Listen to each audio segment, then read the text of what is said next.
Hey everybody, hello me, but no Ruel. Oh, where is Ruel? Where is Ruel? Folks, I assume you can hear Ruel and you cannot see him. Is that correct? Can y'all hear me? I am speaking right now. Let me know if you can hear me. We had a technical issue right before we went live here. And it's creeping back in. Oh my gosh. Okay, they can hear you. They cannot see you. Yeah, I mean, like the last 2 minutes, you were just gone. Okay, you're back, I think. Okay, I'm back. I should be back. Can you see me now, folks? There you go. You're in your wee little box, but nobody puts Ruel in a corner. There we go. Yes, all right. Woo. Phew. That's what the pre-show's for, all the goof-ups. Oh, yeah. That's a way to get the blood pumping during the should be nice and relaxing, time to go zen countdown. Everything's done, posted, and then Ruel disappears.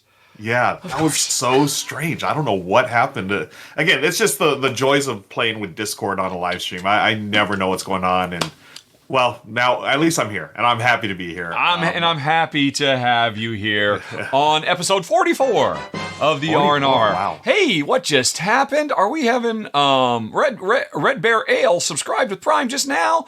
Happy is here, just resubscribed. I guess we must be doing something right.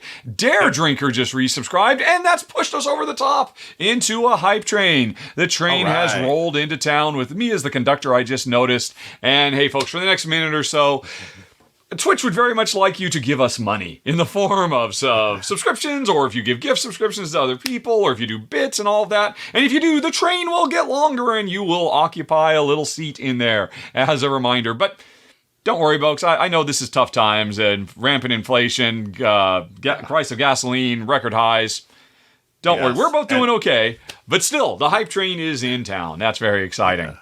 Yeah, always exciting to see the hype train. And don't forget, folks, if you want to subscribe, you can do so for free if you have an Amazon Prime account, and that does count towards the hype train. So yes, it does. Use that here, and we'll get that hype train kicked off here. Kabuki Kid was asking what I was drinking. I am drinking a Topo Chico. What? Muy delicioso. I'd gotten the impression that you had gone through your entire lifetime supply in the garage. I have of the lime flavor. There is no lime flavor anywhere in the area in Southern California, apparently, because I cannot find it. So I'm serious. I'm down to the plain flavor. This is just bubbly water now. That's all this is. But I have to have my Topo Chico fix, and there it is. Thanks for asking, Kabuki Kid. Yep. All right. Let's see. Oh, and thank you, Risaroni. Although Risaroni is not on the train. The train is not working. Oh, no. Disappointed. Come on, Hype Train. Yeah, come on, Hype Train. Don't let us down. Risaroni just decided to get on board. Or no, did she? No. And again, I don't know if Risaroni is a boy or a girl, but no, Risaroni's just saying, hello, first-time chatter, Risaroni. Nice to have you. We have room on the train if you like, but again, don't worry about it, folks. We're doing fine. You know what, Ruel? I just realized I was so panicked about you disappearing during the countdown that I forgot one of my most important steps. I'm out of aqua. I have no H2O. I'm going to put you full screen for a sec, and I'll be right back. Say hi to the nice people. All right. Hello, nice people. I hope you're enjoying the pre-show. This is what we do every week here on Rahdo Runs Through. We hang out, talk games, and hang out with you all here on Twitch. And then we record the top 10 show that we're doing. And today's a big one. This is the culmination of many months of work here. Rahdo and I have been doing our top 100 games of all time. And this is the top 10. So the 10 of the 100, this will be it. And then we've got some other things we're going to announce when Richard gets back. But I do want to say hello to Risa. Thanks for joining us. Good to see your friend. I'm going to go through chat here. Bing is here as well. Nazgoth, Kabuki Kid. Mr. Verton, thank you. Dr. Prof is here. Billy, Gavin Gray as well. Happy you're here. Oh, great username. Tech is here. Hi, Tech. The train has grown. Well. Duck of Death. In my absence. Yeah, the train... Look at that train go. It's getting full. Yeah, we might get to a level 2 hype train, which hasn't happened for quite a while. Although, I mean, again, we're both terrible because we don't really push it. We gotta, come on, audience, you can do it. Give us more money. Whee! There it is. There's your hype train right there. I know. I'm not very good at it, I'm afraid. I need to shield for myself a little bit more. But, Live and Dice in L.A., thank you so much. Live and Dice in L.A. Taking the front seat, looking good, right up there, helping me shovel the coal. Unfortunately, it is a coal-powered train. I'm very sorry to say. It is not a nice electric-powered bullet train or anything as it should be. But that's fun. Yeah. Oh, let's see. Oh, and I think you're Okay. saying thanks for the subs and and Yeah, all that. yeah. I was saying hi to everyone there, and yeah. So we've got the show today, and I was just letting everyone know that this is the culmination of a couple of months of hard work here, coming up with our top 100 games of all time. When did we start this? I remember it was in February.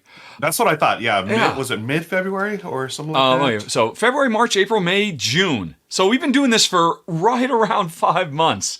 I knew it was going to take this long, and honestly, at this point, it doesn't feel like it's taking. It just feels like, oh, this is just life.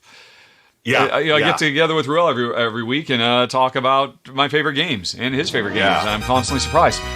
Oh my goodness, Brenner42 just gifted 5 subs. I think that's probably going to push us over the top. And look at that. Will.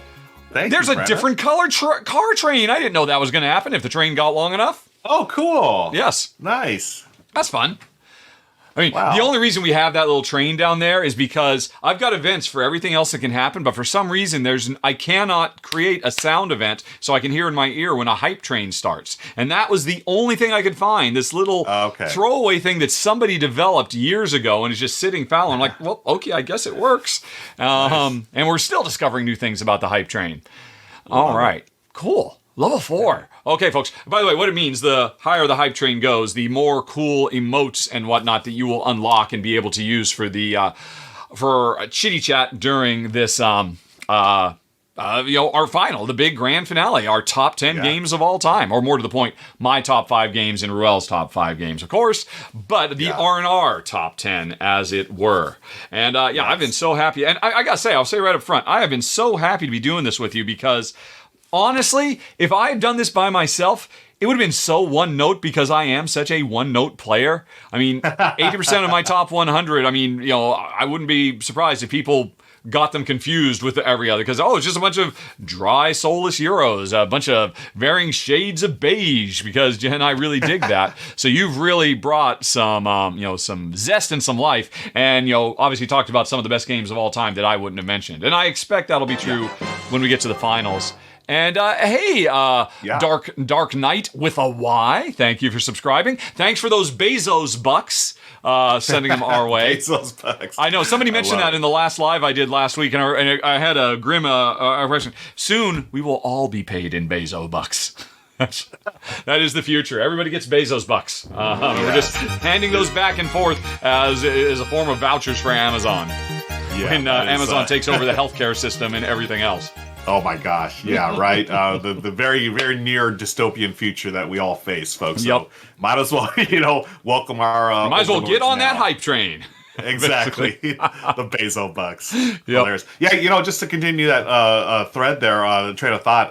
It's been a real pleasure doing this list because, of course, people know, they have a good idea of what you're going to be. I think so. Hyping up for top 100, but there's still been some surprises along the way. I mean, there are some really cool games that you've talked about that I had, no idea that you liked them as much, or that I even knew existed, which is cool. Which is fun. And just to have us, going back and forth, I think it's a real fun thing to do. If anything, we get to talk about great games that we like, and again, they might not fit our normal playing style, but they're still nonetheless great games. Oh yeah. And for the audience, I mean, my audience, because of course these always go on YouTube the next day, are going to be exposed to games that they don't really see me talking about, but there's no reason in the world that they wouldn't potentially love as well. So cool. Agreed. Well, we're going to do that. But before we do that, as always, we've got a lot of outstanding requests. I saw another one just came in because the longer you watch, the more channel points you get, the more you can make us do things. And so let's do some things. We still got that outstanding argument, the final argument. I was kind of thinking, when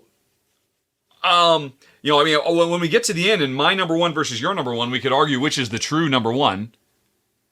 We could do that after the show is over. That might be fun, yeah. All right. I mean, okay, well, cool. We'll save that. But in the meantime, we have 2 requests for Ruel Ranks. So I think soon by now, folks, you know the drill. Let's go to the Ruel Gaviola Library, gaviolalibrary.rahdo.com. See, it's loading up. I am so addicted to Tabs for a Cause, by the way. Oh my gosh, it's so great. I've now got it on Jen's machine, so she's helping people around the world. It's really great.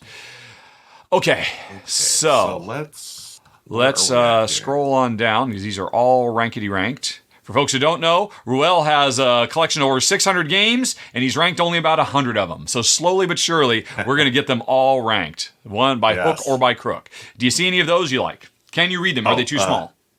Let me see. They are a little small. I can make the screen. I'll go full screen here. All right, Nickel. Okay. Wow. Battlestar Galactica. Ooh, okay. I have thoughts on that. Ruel should rank. All right, Battlestar Galactica, sure, a classic. I'm calling it right now. That's going to win. Okay. All right, but we'll see. We'll see. They might surprise us. Yeah, Any of these other ones, or should we go to page 2? Let's go to page 2. Page 2. What do we have on page 2? All right, it's coming. It's coming slowly but surely. There we go. Here we are at the bottom of page 2, which I think means probably the most recent stuff you've got. I don't remember how I have this sorted, quite frankly. Oh, look at that. The Guild of Merchant Explorers. You ready to rank that? Yeah. Spoiler alert, I love it. Spoiler alert, it's the best game of 2022 so far.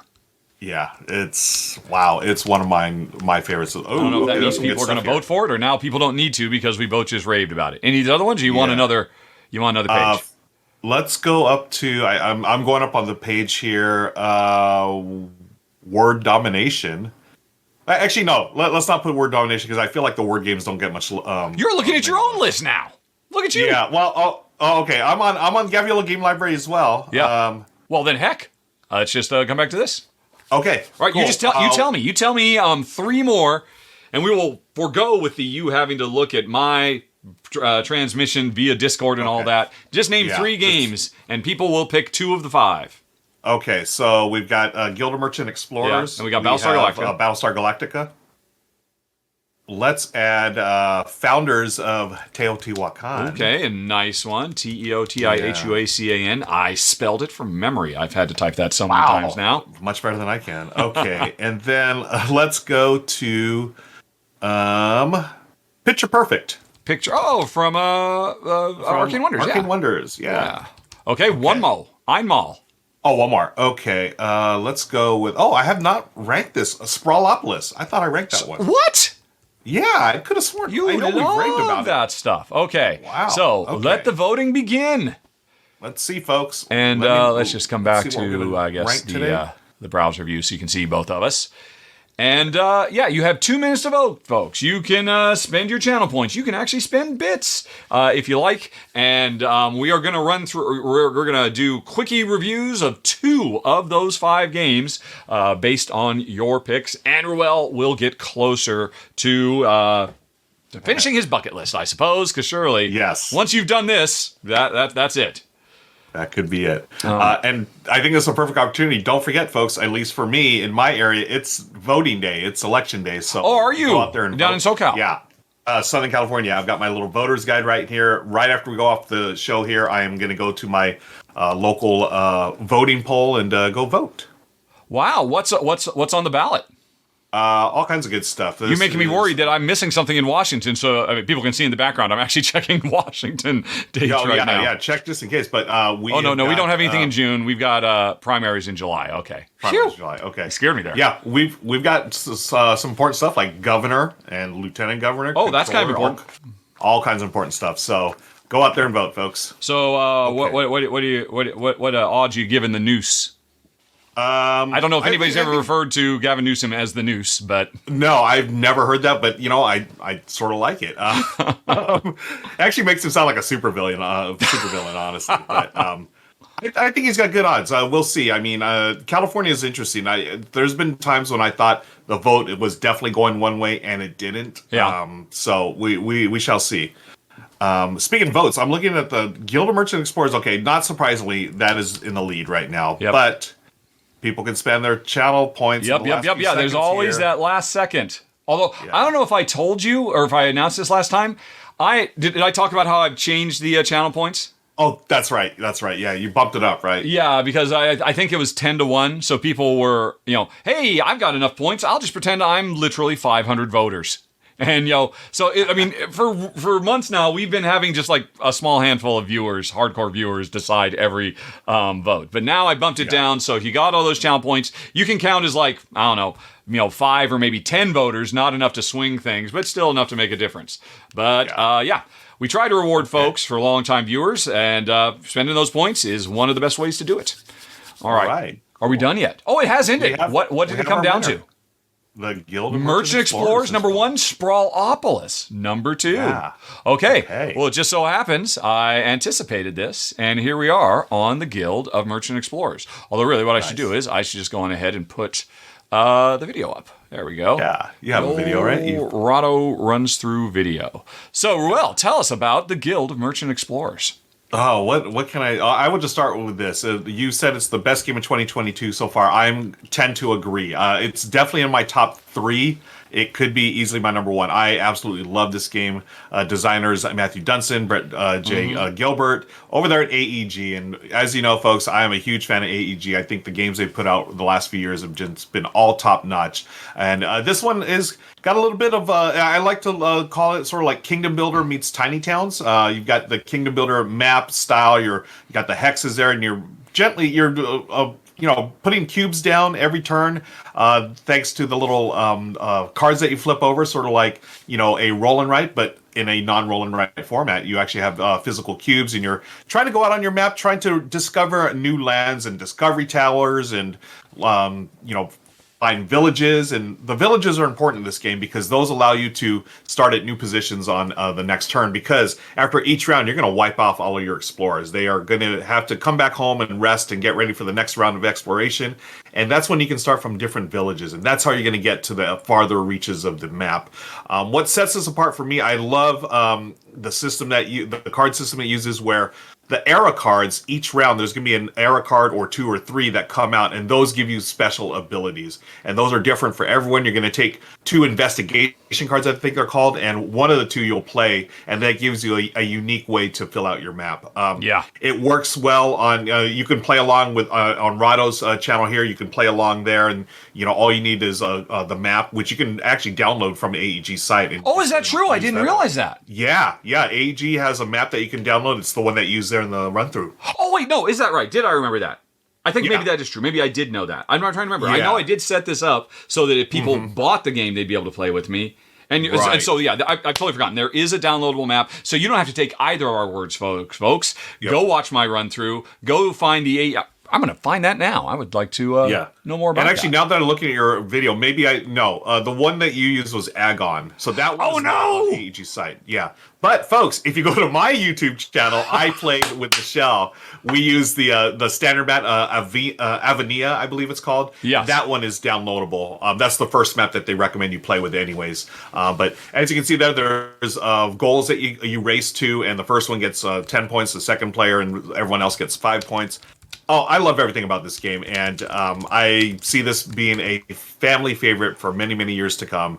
That is the Guild of Merchant Explorers. Yep, I agree with everything you said, and actually, I am embarrassed that when I did my run-through for it, it did not occur to me. What did you just say? You called it Kingdom Builder meets Tiny Towns, right? Yes. That is perfect. That is what this game is. Kind of a real and I guess throw in some kind of Tetris-y stuff. No, I guess not. It's not really. No, take the Tetris-y stuff out of Tiny Towns, replace it with the expansing across a map of Kingdom Builder. Yeah. The bingo stuff. Oh man, the bingo. Yeah. Yep. Such a great. I was thinking. Yeah, Tiny Towns. I mean, it does have. Not Tetris-y, but there's definitely a puzzle element to it. As you try, because what cards are coming, and as the round progresses, you can see what cards have been played, and you can sort of, try to figure out, okay, I'm going to set myself up for this. So I like that bit of the puzzle, and it just works so well. And I'm just so impressed with AEG the last few years. Everything that's come out is just really, really well developed and just fun games to play. Yep. Yeah. Cool. So, folks, again, don't take our words for it. Do a Google search like I just did for Ruel Gaviola. YouTube, Guild of Merchant Explorers, you will come to this video and you will be able to play along and see if you can beat him and Michelle. And then you will beat feet and get a copy of it for yourself, because I don't understand how anybody could not fall so hard in love with this game. So what is the ranking? That's what we're here to do. Ruel, rank it. Yeah, the ranking, I'm starting at an 8. It's going to go up above an 8. Starting at an 8, you should have started at a 9 and maybe gone down a few, I think. Wow, look at that. It's an 8 point. I'm going 8.75. I think this is an outstanding game, and it deserves the high ranking in my estimation. Nice. So Let's see. How do I have it rated? I'm curious. I'm going to go to games.rahdo.com, which anybody can go to at any time to see how I rank my entire collection. Spoiler alert for the topic we're about to do, if you want to know what my top games are. But let's see. I just need to search for Merchant Explorers. Okay, it is my number 45 top ranked. So what that means is, if it had come out in January, it would have made this countdown. Oh wow! It would have been on this top 100 games of all time that we've been doing since February. That's actually interesting. I mean, I know. Do you know do you think that's happening with you? I wonder if that's something we should maybe talk about after we're done with the show, in the post show. If we could identify any things that probably could have punched their way in if they were a bit quicker. For me, there's a couple that definitely would have punched in if we had done the show a little later. So yep. Yeah, folks. Again, we put this list together back in February, so things. There have been plenty of games that have come in since then that, for me personally, they would have made my top 100 easily. Okay, so the other one you're doing too, doing double duty day, is Sprawl Op. Let me go on ahead and get that up. Yeah. See, I'm trying to remember. Did I do a run through of it? I think. Did you do a run through of it? I'm pretty sure I did one on. All right, I'm just going to go Google search for Ruel Gaviola YouTube Sprawl Opolis. Yeah, and it does not lie. There you go. Let's go back to Ruel. Boom. Yeah. Another tabletop tonight. Yeah, I did a solo run through of this. I have a Discord channel where we do solo challenges, and one of them was Sprawlopolis.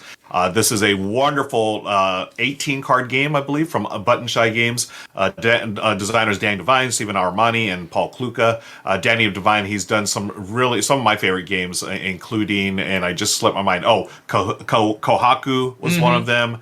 Also, Topiary, some really interesting takes on Tile Lane. And this is, I forget the term that you use for this. It's the one where you can, not tuck cards in, but lay them over each other. So it covers, it's not exactly Tile Lane, but you do cover some things. Yeah, I don't think there is an official term for this yet on board games. Somebody did point out something, but some people refer to it as, melding.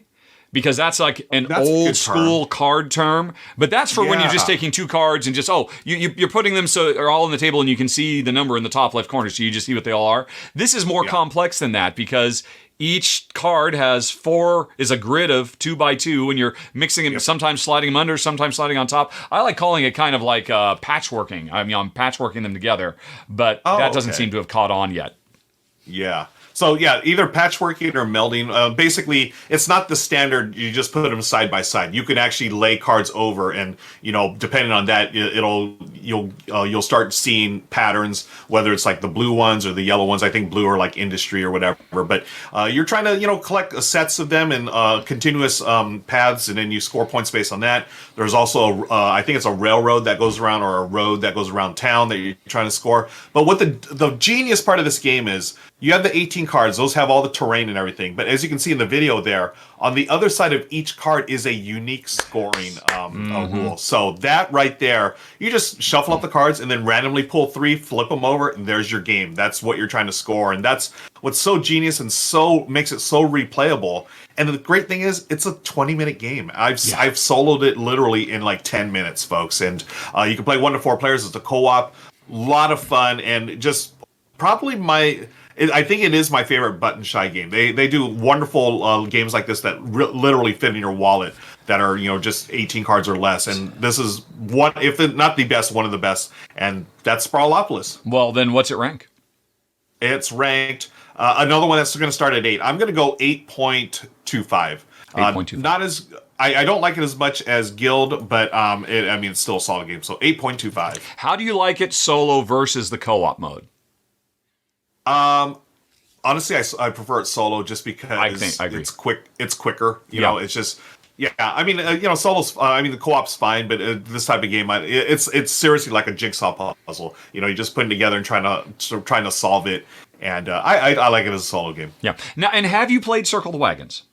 Also, from I have Button Shy not. Games. No, I do have Circle the Wagons. I've not played it yet. Then that explains it. Because I was going to say, I mean, I agreed Yeah. with every single word you said, other than how could you say it's potentially your favorite Button Shy game when everything this does, Circle the Wagons does even better, as far as I'm concerned. That's what I've heard. Yeah, and I believe it's the same designer. No, isn't Danny Devine behind that? I got to assume they both have this card melding or whatever you want to call it.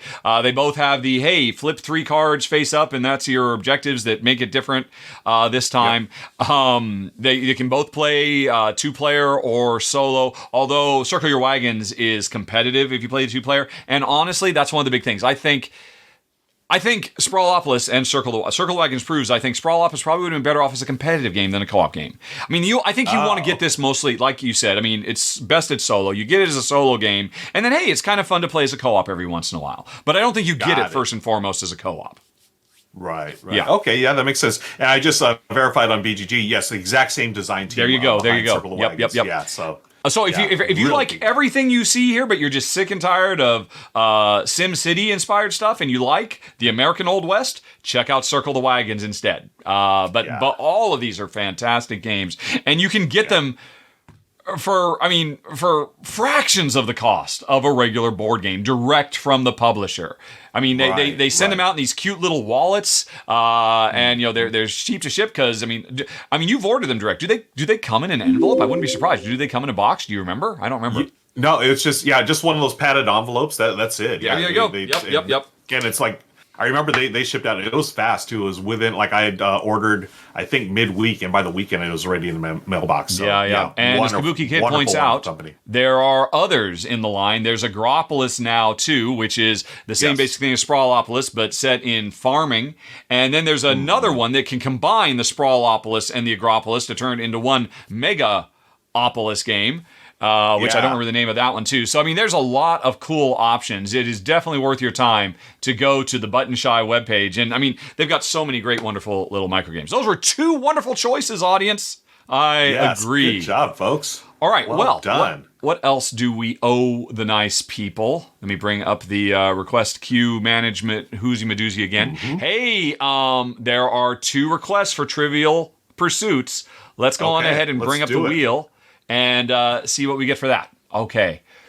Yeah. Right. So I got to come actually I hope that I get chosen because the other day in my live stream you had come on and asked I think it was 2 truths and a lie, and I struggled to come up with them, but I came up with one. Okay. I finally came up with one, and then it triggered a memory that I just listed here on the trivia. So I hope I get chosen so I can share that. Well, we're doing 2, so I like your chances. I'm only twice on this list. You're 3. Okay. So may the odds ever be in your favor. Spin. Yes.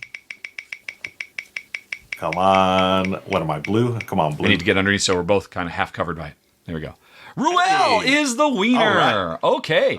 So, Ruel, tell us a bit of trivia about yourself. So, hey, Richard, did you know I had dinner with a member of Monty Python in my past? Wow. Okay. Let's see. I'm going to assume it's not John Cleese. Because it was John Cleese. What? Whoa! Yeah. So now, I'm going to back this up a little bit. I mean, don't get me wrong. To any of them, but to John Cleese specifically, John Cleese, super right? Whoa. I'm gonna walk this back just a little bit because I technically served him dinner at an event many years ago. So, folks, I went to UC Santa Barbara, proud Gaucho for life. And after I graduated, I lived there for many years. And, on the weekends, I would sometimes pick up odd jobs when I was working my regular job. And a friend of mine worked for a catering company. Hello. And my job, she needed some help one weekend. I said, sure, I'll fill in. So what I did was fill in for this event that was at the Santa Barbara Zoo. It's this annual fundraising event, and a lot of celebrity hobnobbing and whatnot. I worked. The 2 things I did were food service and also beverage service. So if you're lucky enough to find me at the bar, I may have poured heavy, but I also serve food to all the guests. And my job for this particular weekend was the food carver. So I was the guy that was carving the meats, and I think I was carving a ham and I was carving a beef, like a big slab of beef. And who shows up but John Cleese, and I recognize him immediately. Very tall English gentleman. And I'll never forget what he said. He's like, "Can I have a spot of beef?" And I said, "I sure will." So I carved off the beef, and that's it. I served him beef, and he was very kind and took his meal. And I served other people too, but that was like the big celebrity. That really, I'm a huge fan of one of my favorite movies of all time, Monty Python and the Holy Grail. To see John Cleese there, and just to have that one small interaction was really neat. We had. It was a nice, fun interaction. But he was taller than I expected. I knew he was a tall guy, but he was taller than I expected. But again, very polite. I had during the whole time I was working for my friend catering. I'm very fortunate. I did not have any bad experiences with anyone, because I know sometimes there's talk about because you're in a position of where you're serving people. Some people, I guess, may treat you poorly, but I was very fortunate. I never had to deal with that. So that's my story. So I had, that was my celebrity encounter, plus one of the jobs I had many years ago as working for my friend in the catering business. I think she was the manager of it at the time, and she ended up moving on. I think she might own her own now that I think about it. So that was fun. That's pretty much it, folks. It was a nice little way to interact with a celeb at the dinner table, and he's back. Hello. My gosh, that was a long story. Yeah. I was giving a little filler as well, but yeah, that's I had a good time. So I didn't really have dinner with him, but I served dinner, and I always tell people I had dinner with John Cleese. It sounds like a much better as far as I'm concerned, you did. That's what I'll tell anybody who asks. And I will watch the story later. I'm actually a week behind. Every time I do a live stream, I always go back afterwards, and I don't watch the show because I was in it, but I read all the comments in case I missed anything and I need to reply to somebody because they had an important issue that came up or whatever. And this time, I'll actually have something to watch because I want to hear that story. But that was just one trivia, folks. There were 2 trivia requests, so let's bring that wheel back up. Let's see. And that means I have to unhide it. And it should now have one less entry for Ruel. Yep. Wait, no. Oh, there's 3. There are 3 Ruels. No, okay, so that didn't work. Oh, what the heck? We're going to spin it anyway. Okay. What are the chances it'll come up, Ruel? What are the chances? See. It's a general. Okay, so I have to edit this late. Okay. Oh, I know why. I keep forgetting. Editing this wheel. Do you edit anything in your life anymore where you have to hit save after you're done? Oh, for this wheel, you have to hit save. So I edited it while you were starting the story, and I knew I was going to bring it up again. So I'm going to remove a general and a Ruel, and then I'm going to save it.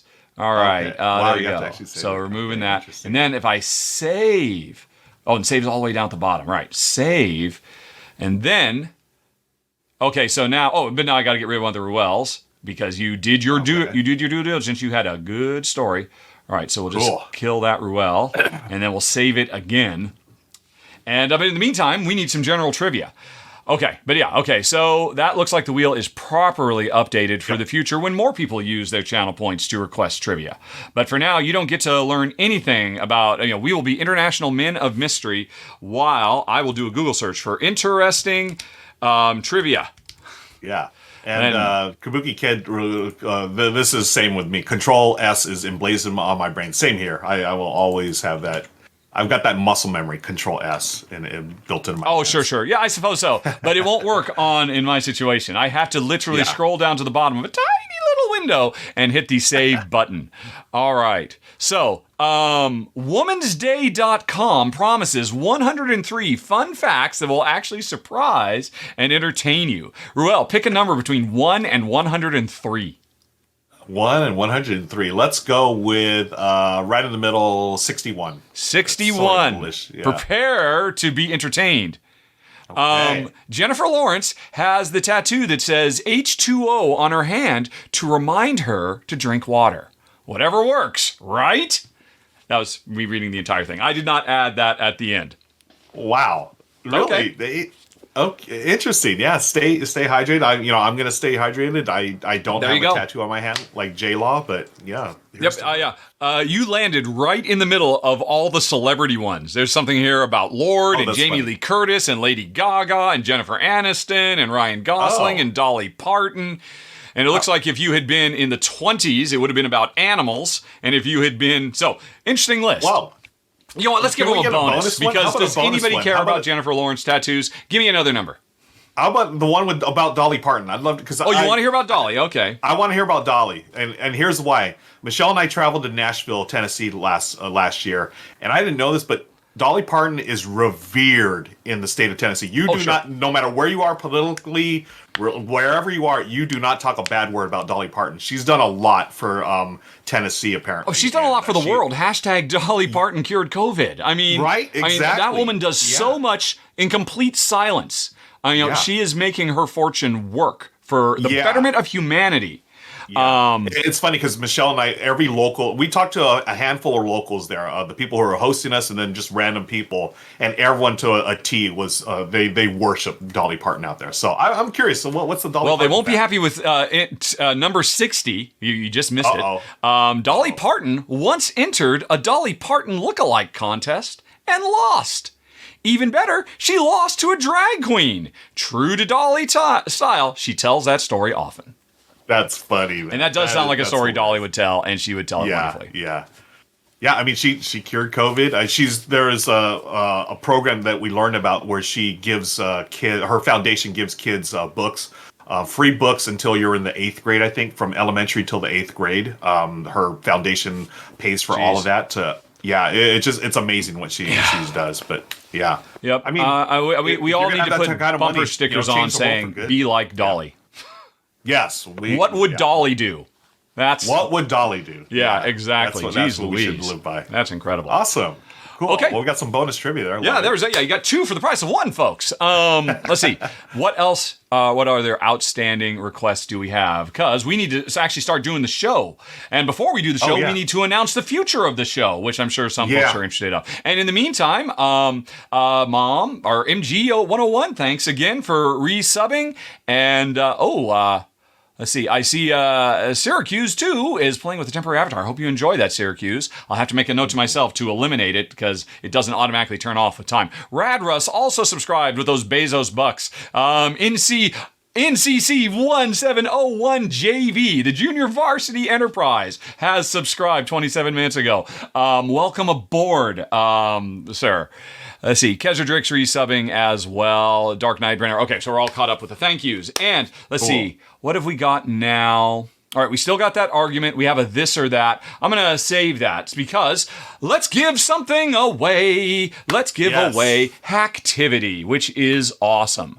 Coming back over to the browser. One lucky winner is getting the all-in pledge for Hacktivity, which, as far as I'm concerned, is a Netrunner killer, but only in that it takes place in the same kind of cyberpunk universe, but it's a co-op card game instead of a competitive card game, and it's awesome. So let's see who the lucky winner is. I'm going to shuffle a few more times and spin.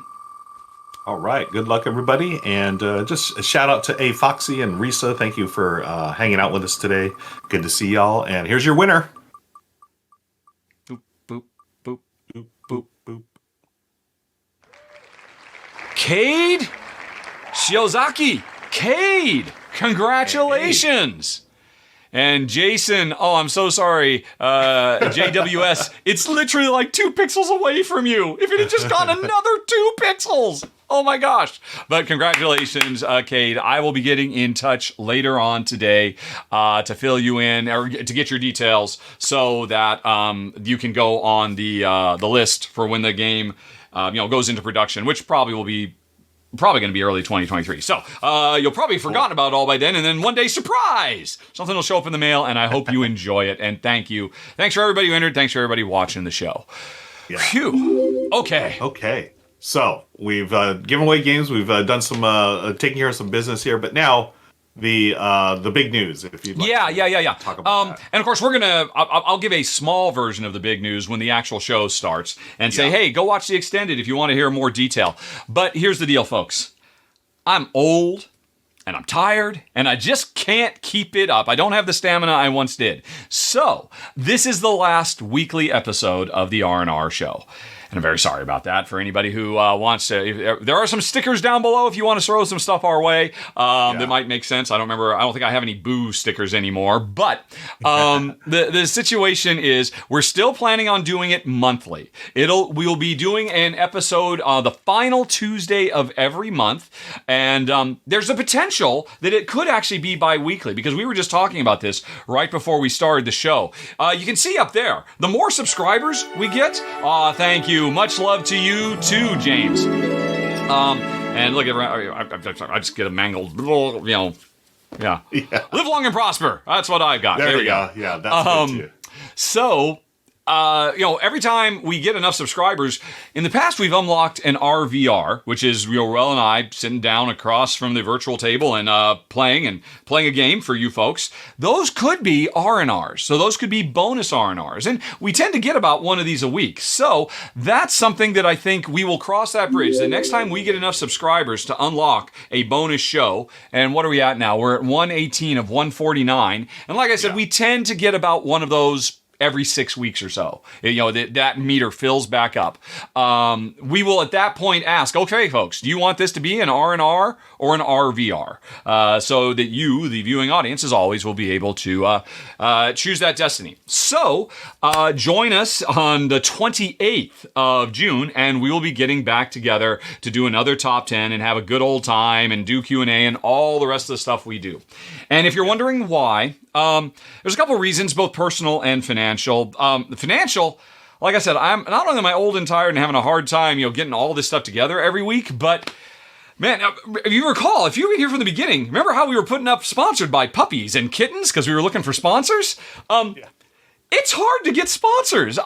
Maybe I just really, really suck at it. But I don't know if you noticed, folks, we didn't have a sponsor for the last couple of weeks. And I'm just getting to the point where I just can't keep chasing after this. I don't understand why it's so hard to get sponsors. I mean, this is a hugely successful show. I was looking up our numbers. We're comparable to Board Game Breakfast on the Dice Tower. And Dice Tower has 4 times the number of subscribers. But an average episode of this gets about, within the first week, about 5,000 views. And, by the end of the month, upwards of 8,000 to 10,000. But for some reason, it's like pulling teeth getting subscribers to show up. And I'm not going to have you do this show for free, Ruel. I appreciate that. Yeah, it's one of those things, sponsorship, it's not easy, and kudos to the Dice Tower. They've gotten their fair share of sponsors, and maybe we don't know, but hopefully in the future as we continue, we're still doing the show, folks. It's just bump back. It's still, you're still going to get, you're not going to rid me that easily. No, you're still going to be here. Yeah, and that's the thing. Getting that that 149 subscribers, that's bringing money in. And that money is paying that man to be here. I'm pretty much doing this for free. And but that's okay.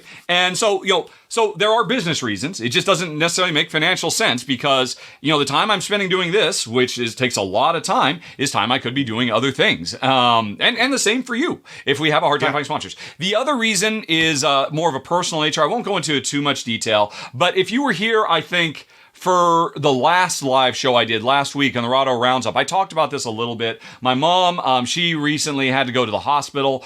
She had a cardiac event, and she's now back home, but I'm not going to go into it too much, but she has now transitioned into the next stage. She is on hospice care now, and I expect for the next few months, I'm going to be spending a lot more time with her. Both because I want to, because she's got a ticking clock, and because she needs me now more than ever. I mean, heck, I'm sorry I had to leave you in the lurch. If this phone rings, I answer it no matter what now. When a private number comes in, I know that's a hospice person who needs information about X, Y, or Z, and so that's going to eat up a lot more of my time for the foreseeable future. Hopefully for a long future. We'll see how things go. And so, it's just tougher. And then, there's a third thing. I am just so ticked off. Trying to get away from the sad stuff. Let's get to the angry stuff. I ticked all the boxes.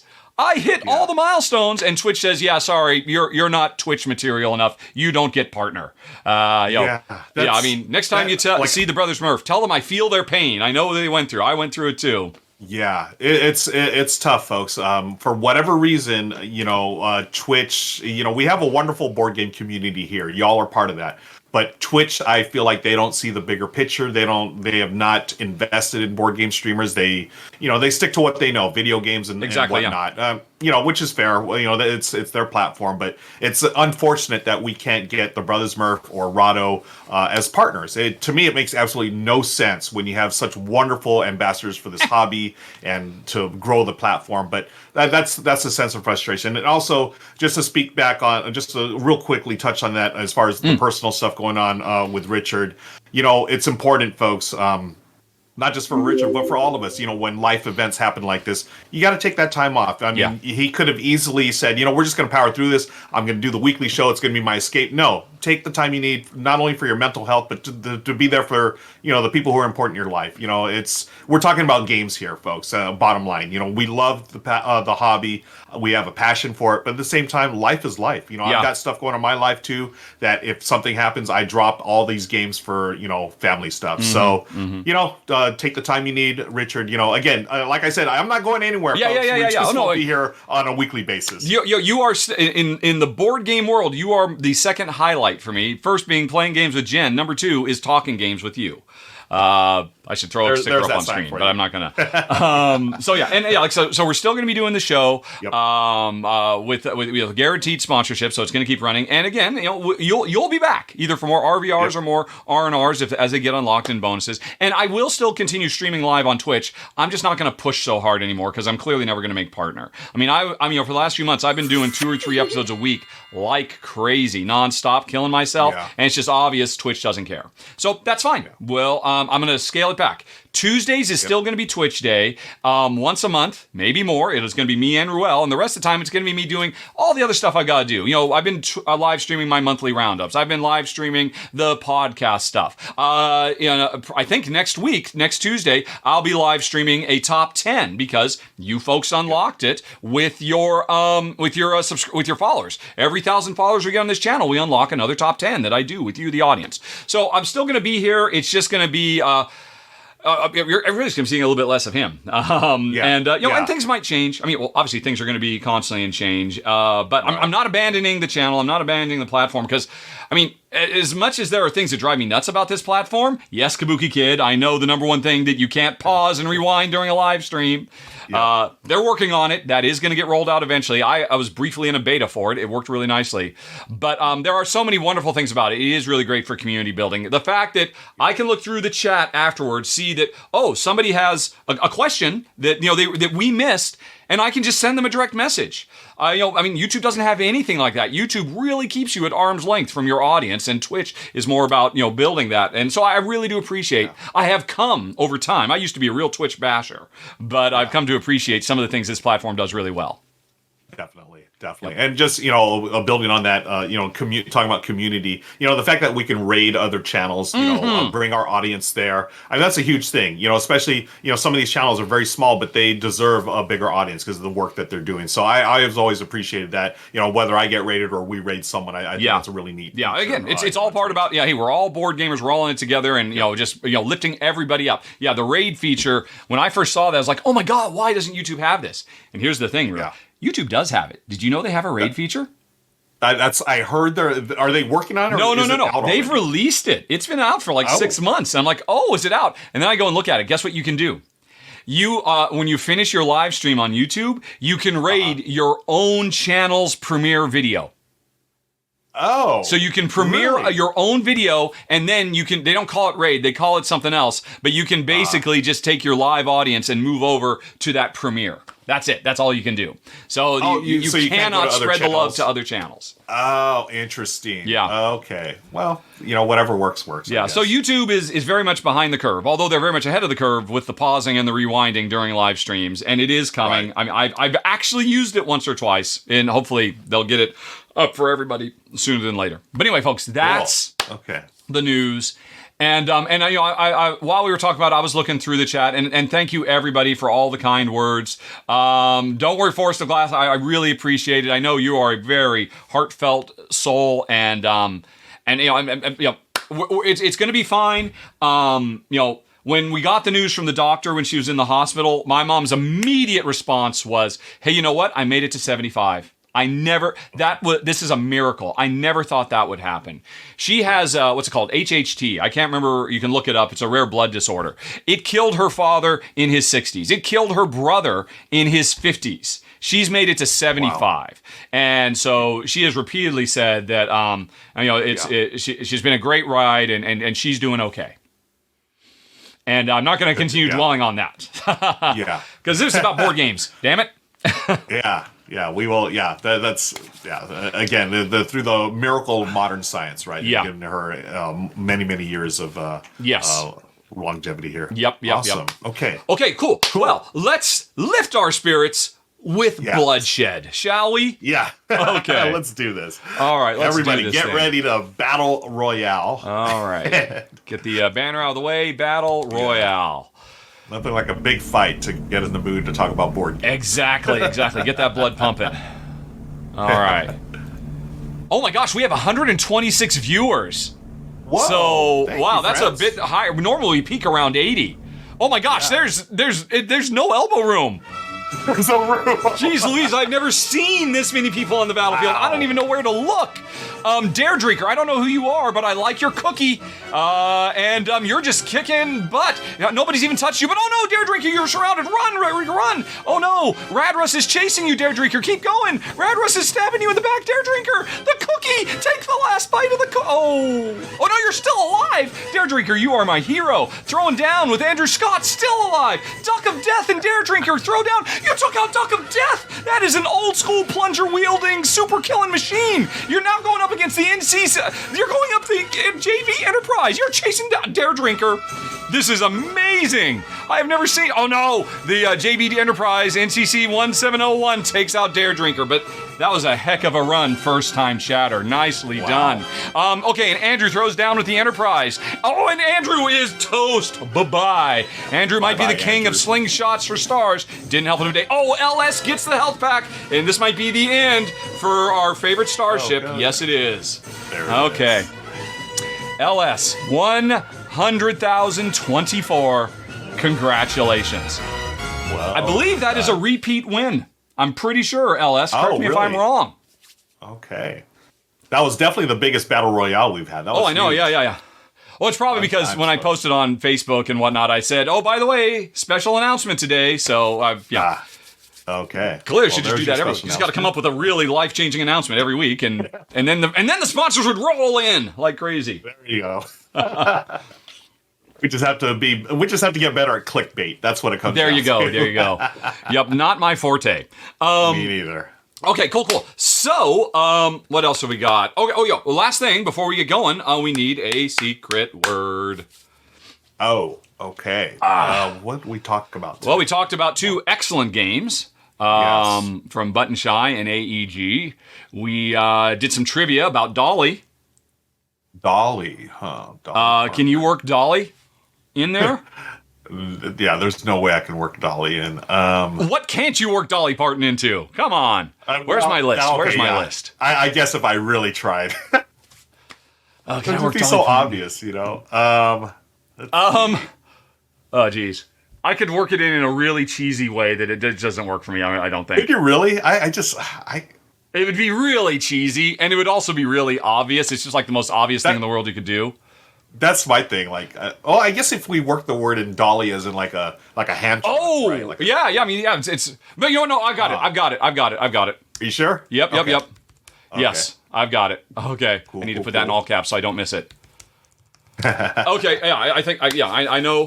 Folks, the secret word today is Dolly. It will be spoken by me. You get to know that because you're here for the live show. People who watch tomorrow on YouTube, they're just going to have to listen to both of us and try to find it, but you can just be listening for me talking about saying the word Dolly at some point. And if you don't know what that means with secret words, don't worry. We will explain it once the show gets going.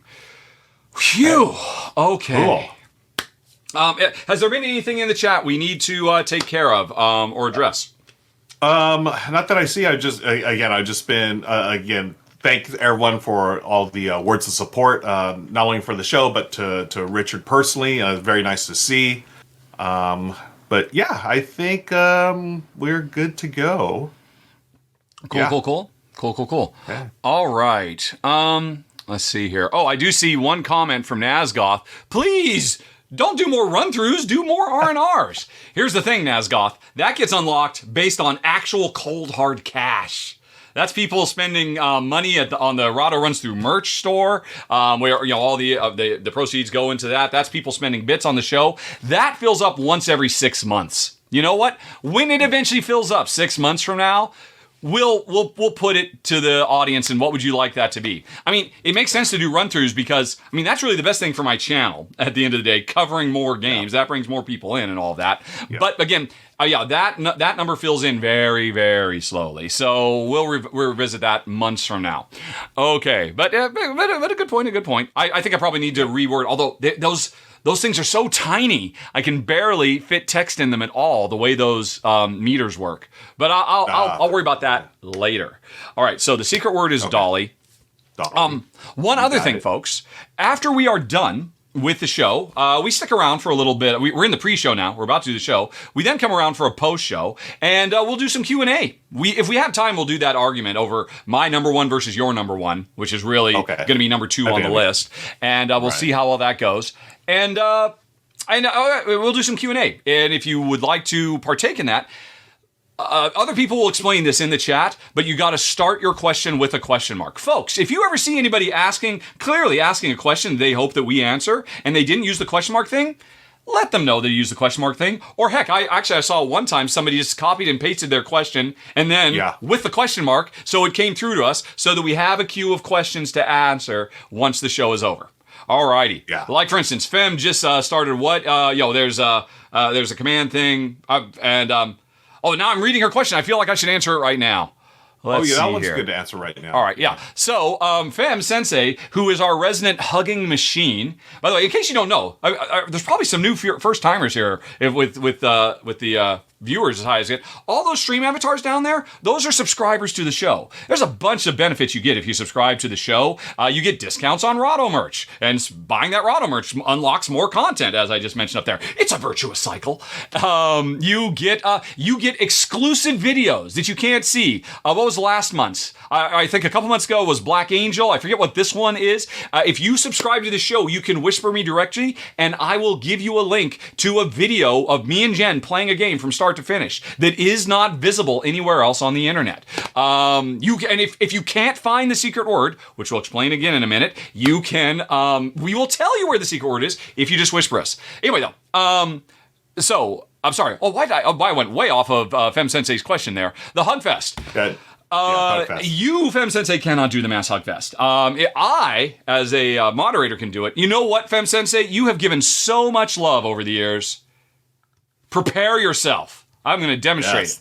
Mass Hug Fest. Fem SENSEI. Let's see if I can spell that. Alrighty. Is that working? Oh, but somebody. Oh, thank you for the bits. Forest of Happy is here. After you're all done dancing, because hey, we're $1 closer to unlocking that stuff. Let's see if that command goes through. Once everybody stops dancing. Everybody's dancing too much about the bits. Boy, they're really dancing a lot about those bits. Alrighty. And then there's another bits. I'm sorry, Fem Sensei. Folks, if you don't want Fem Sensei to get her super hug, just keep rolling those bits in. And apparently, you will keep dancing. Event. Okay. That's too funny. All right, okay, it looks like everybody's finally stopped dancing. Let's see. Do I have to do it again? What is going on? Did it queue? All right, hold on a second. Stop? Did I actually get the command in? Where was it in the chat? Mass? All right. Oh, you know what? Oh, no, I misspelled it. It was immaterial. Mass Hug FEMMESENSEI. There we go. Stand back, everybody. There's one Fem Sensei, and you are getting one. Well, you're getting probably 70 or 80 hugs right now. Yep. It's an explosion of hugs. It's a meltdown of hugs. Somebody just spawned so they can come in and hug. Up. Hurry up and hug. Timmy Blue had to get online specifically to be part of the super hug. That's cool. What wholesome content we produce. Indeed, indeed. Oh, I should have, and it happened behind the pre-show. I should have hid that. Oh, darn it. Okay. Well, still, you got the impression, That's folks. great. There was a whole bunch of hugging going on behind the Owen show just now. And by the way, folks, we mentioned this earlier. The longer you watch the show, the more channel points you just naturally accrue over time. And one of the big ones that you can spend your points on, it's at the top. It's like a big, once you've earned 10,000 points, you can click the "Do you need a hug?" and you'll get one of those super hugs too, provided you have an avatar. Yeah. Okay. I just don't. I don't know. Is it okay on my your end? Like my screen. Hey, look at that! You're I'm Frozy-Frozerson. Yeah. Let's fix that before the show starts. So. Okay. What was that all about? Are you back? I'm back. It looks like. Okay. No. Yep. Okay. That was. I don't know how that happened, but if I minimize Discord. Discord suddenly decides, oh, well, I guess you don't need video anymore, and it just freezes you. Apologies for that. I must have minimized at some point by accident. Sorry, no worries. Charlie. Okay. Phew. Okay. Okay. So that was... Oh, man. There were hugs. There were tears. There was laughter. A bunch of hugs. There was anger. We've run the gamut of emotions, but now, at long last, an hour into the show, normally we like to start 45 minutes into the show, it's time for our top 10 of all time. Are you ready, sir? Let's do this. I am ready. Okay. We've already done the... Are we Battle going Royale. to point out the game on your table? Oh, yeah. We've got a new game on the table from, ironically, a brand new sponsor of the show. Came in very, very late. I mean, I didn't expect I was going to have a sponsor for this week either. But you know what it takes to get a sponsor now? Only the top 10 games of all time. That can get a sponsor, apparently. Then you'll get somebody who says, yeah, I'll sponsor the show. There you go. Yeah, go figure. We're going to do it every week then. Top 10 games. I'm just kidding, folks. We're not, but... Yeah. Okay, so, it's First Rat. So it's just a normal thing. We'll say, hey, everybody, how's it going? First of all, a bit of a show note. Up till now, it's been weekly. We're going to monthly. If you'd like to know more, you can watch the extended edition. We talk all about it there. But otherwise, we'll see you on June 29th with a brand new episode. Don't worry, you can't get rid of us that easily. And then you can throw in with the, oh, by the way, before we start the top 10 that everybody's excited about, we need to talk about the thing that's on the table. Yeah. Okay. Right? Sounds good. Whew. Oh, man, I am sweaty. I am sweaty. Boy. Happy Pride Month, everybody. Thinker Themer, you are the best, wherever you are. I wear this because I am inspired by the two of you. Would have been great if they were on right now, but they are not. Yeah. Anyway. Maggie. Okay. Amy and Maggie are the best. Okay, I think we're good to go. By the way, folks, I'm putting the notice up screen. You will notice at this point, while we're actually filming the show, we can't really do any kind of back and forth or respond to events and stuff like that, which is what that up there is saying, along the top of the screen. But if something goes horribly wrong, if our sound goes out, if... I don't know, if there's some kind of bug or whatnot, use the, hey, listen sticker. I'll hear that in my ear, and I'll look over at the chat. Hopefully I won't have to stop the show, but I will. I'll pull this car over if we need to fix whatever might have gone wrong. Okay. All right. Phew. Let's see. And again, thanks for the bits, Adam, and Happy is here, and thanks for the subs, everybody. Okay. Time to pump out the jam. Pump up the jam, pump it up. Pump up the jams. Yo, pump Indeed. it. When the beat is pumping and they gotta stop. They're not going down that road. Where's the logo? Okay. Okay. Ready? See you on the other side. Hey, everybody. This week's episode of the R&R Show is brought to you by Pegasus North America. Hello, Ruel. How are you, sir? Hello, Richard. I am fantastic as always. How are you doing? I am excited. I am very excited. Yes. We started this countdown back in February, if you can believe it. Oh my gosh, it has taken forever to get here, but we are finishing this week our top 100 games of all time. And, phew. I mean, I knew it was going to take this long, but I don't think I felt it, but I feel it today. We are finally getting across the finish line. Yeah, I remember talking about this, way back earlier this year, and I was like, okay, I was excited to do it because I haven't actually done my own personal top 100 of all time. I mean, so to be able to do this with you, I was like really looking forward to it. But as the weeks went on, I was like, wow, you were right. It was not going to be like just, one and done. We were going to take our time and go through all these great games. And Here we are, the ultimate episode, the top 10 of all time. Although, folks, if you haven't caught everything and you don't want to spoil the end of the list, look down there at the bottom of the screen. There's a reminder. You can go to rnr.rahdo.com. That is a playlist on YouTube that lists, I think this is episode 44 today. So the prior 43 episodes are all right there. And 9 of those 43 episodes got us to where we are today. So you can go back in time and catch numbers 190, 89 to, et cetera, et cetera. But today, we are here to finish it. And before we do that, though, a little bit of housekeeping for the show. Up until now, the R&R Show has been a weekly show streamed live on Twitch every Tuesday and then brought over to YouTube on Wednesday. I don't know if you're watching live right now or if you're watching this years in the future, but I wanted to let you know we are switching to a monthly show. From now on, at the final Tuesday of every month, Ruel and I will get back together and we will do another top 10 countdown for y'all. There's several reasons for the change, some business reasons, some personal reasons. I'm not going to go into it right now, but if you'd like to, you can watch the extended edition of this show. Hit that eye in the top right corner screen or go follow the links down in the show notes because, hey, there's not just this top 10. What is today? June 7th, 2022. We spent hours ranking games, doing mini reviews, and talking about pop culture trivia. And one of the things we talked about were the reasons that we are switching from a weekly to a monthly format, with maybe occasional bonus episodes thrown in here and there.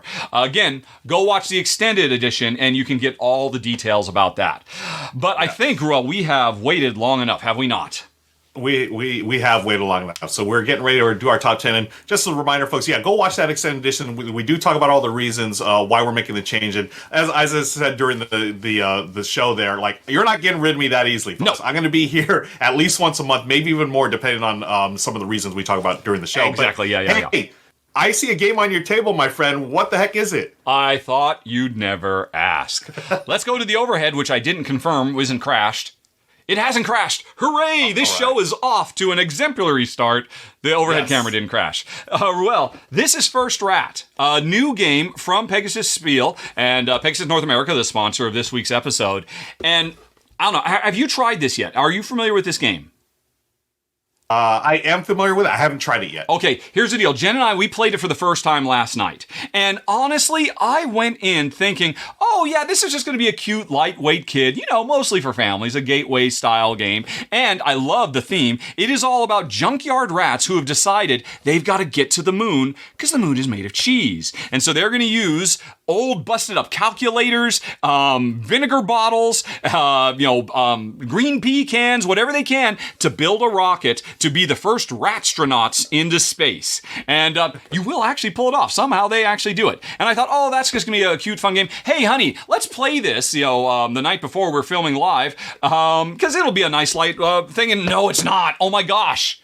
Wow. This is a surprisingly rich game. Do not be fooled. You might think, oh, this is, for kids. This is a gamer geek-friendly game. At its heart, what happens is each of us has multiple cute, adorable little rat meeples, and on your turn, you are going to do one of two things, all summarized right here on an excellent player aid, I must say. You are either going to pick one of your rats anywhere along the road up to the launch pad, and you can move it up to 5 spaces forward, and then collect whatever's there. Whether it is some cheese, which is money for rats, or whether it's some baking soda, which obviously is going to be the chemical booster fuel we need to actually take off. The whole you've done the science experiments. You've seen them where the baking soda, all that kind of stuff. Or light bulbs. We need light because we are lighting our way down the road.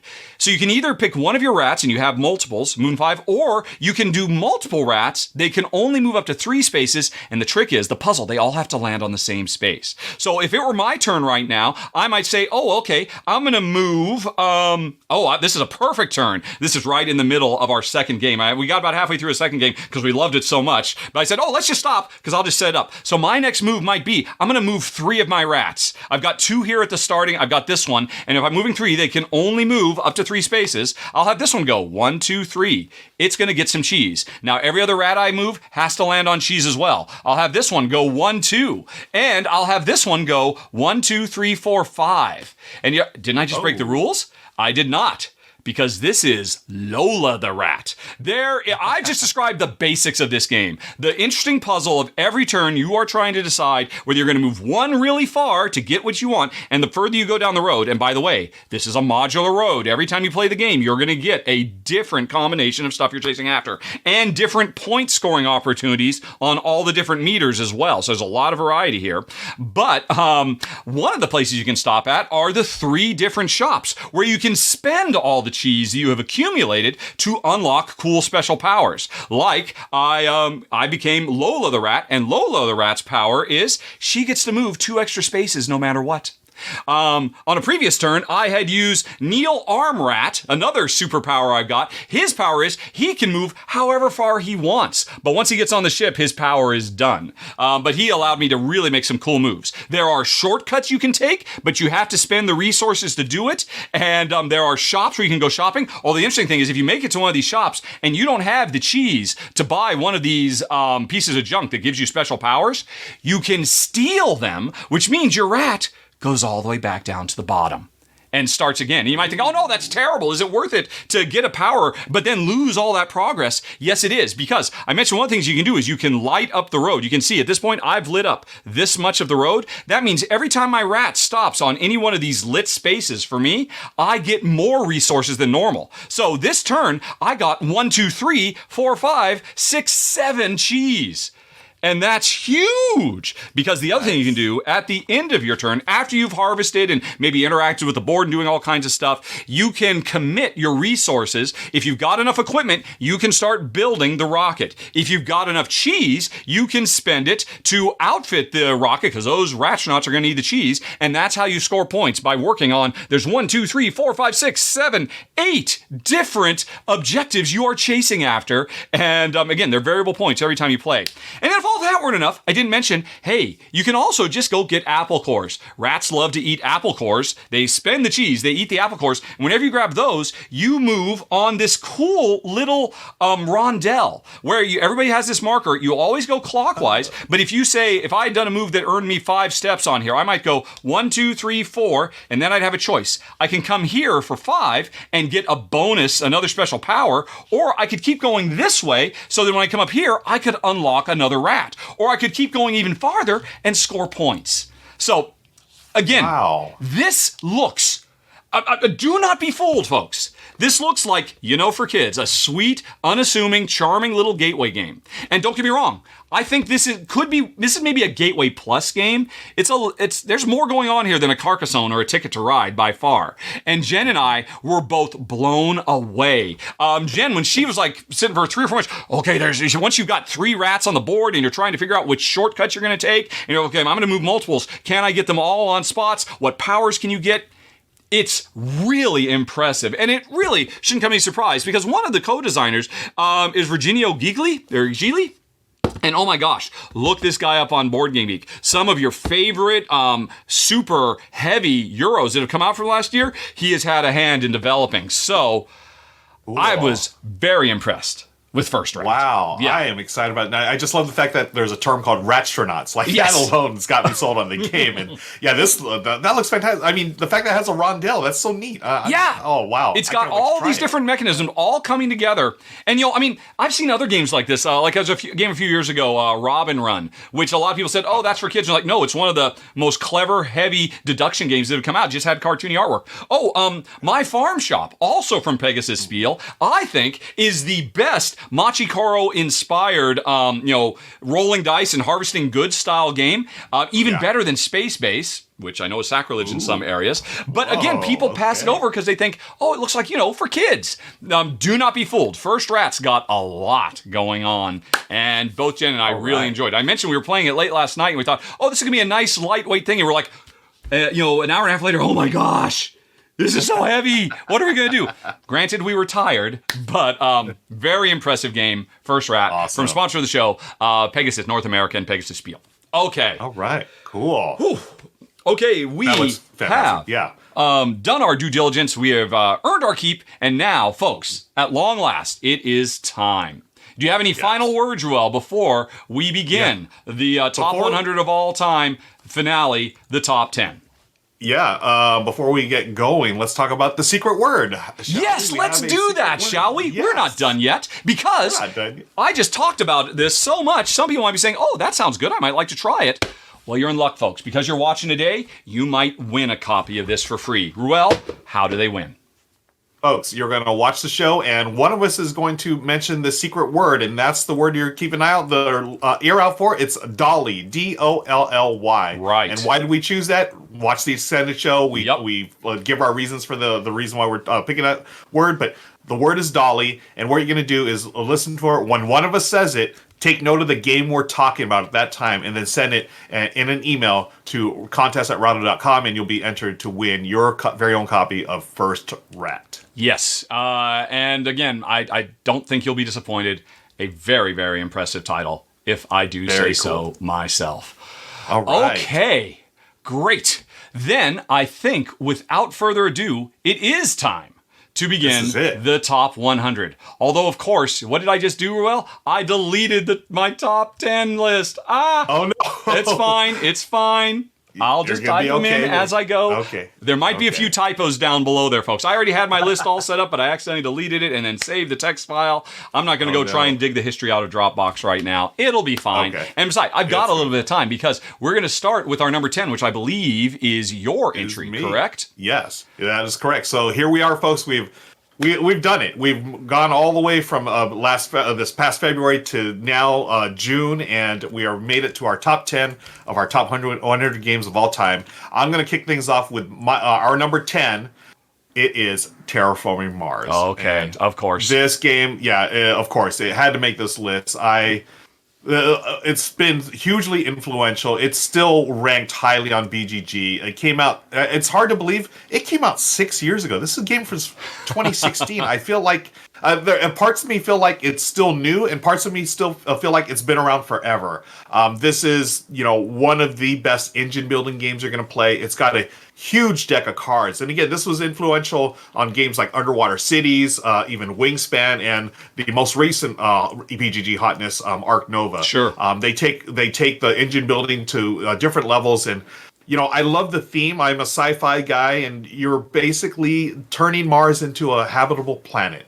What can you do? Events. You've got events you can do. You're going to get resources. You can use those resources to raise the temperature, raise the oxygen on the planet. You're going to place ocean tiles there.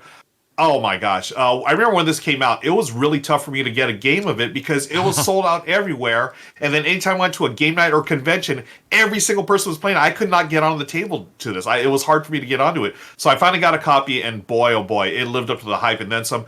I actually, these days, if I was going to play this, I might play Terraforming Mars Ares Expedition because it's a more streamlined version of it. But the classic is still fantastic in my book. I love it as a solo game. It's one of my favorite solo games of all time, where you just, you're trying to get all three factors up there, temperature and oxygen and the ocean tiles out there. The water, yeah.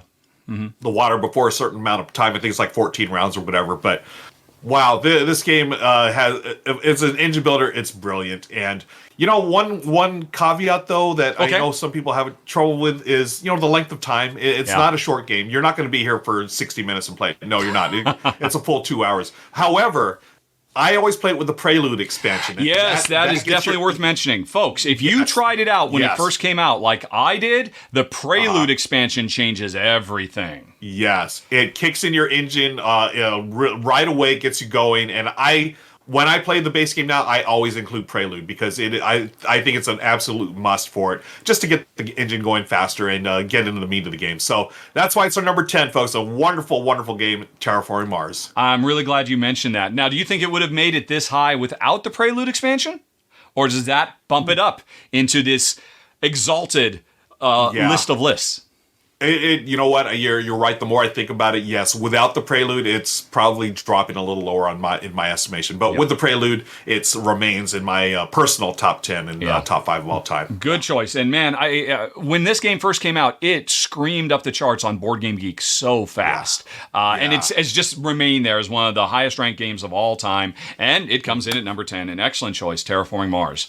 But there's even more to come, folks. Yes. If you ask me, I'm going to say as great as converting the red planet is, I would rather at any given time play our number 9 Twa, which is an older title. I think it came out maybe 2012, maybe 2011 from Pearl Games. And it's so old, in fact, that I went and I looked at my run-through that I was going to put on screen for this morning. And it's so janky. I just couldn't. I was so ashamed. Like, really? That's what my videos used to look like. So I'm just using some pictures of it from Board Game Geek because, but man, this game is just the bee's knees. It is about, building up a Renaissance era city, the city of Troyes.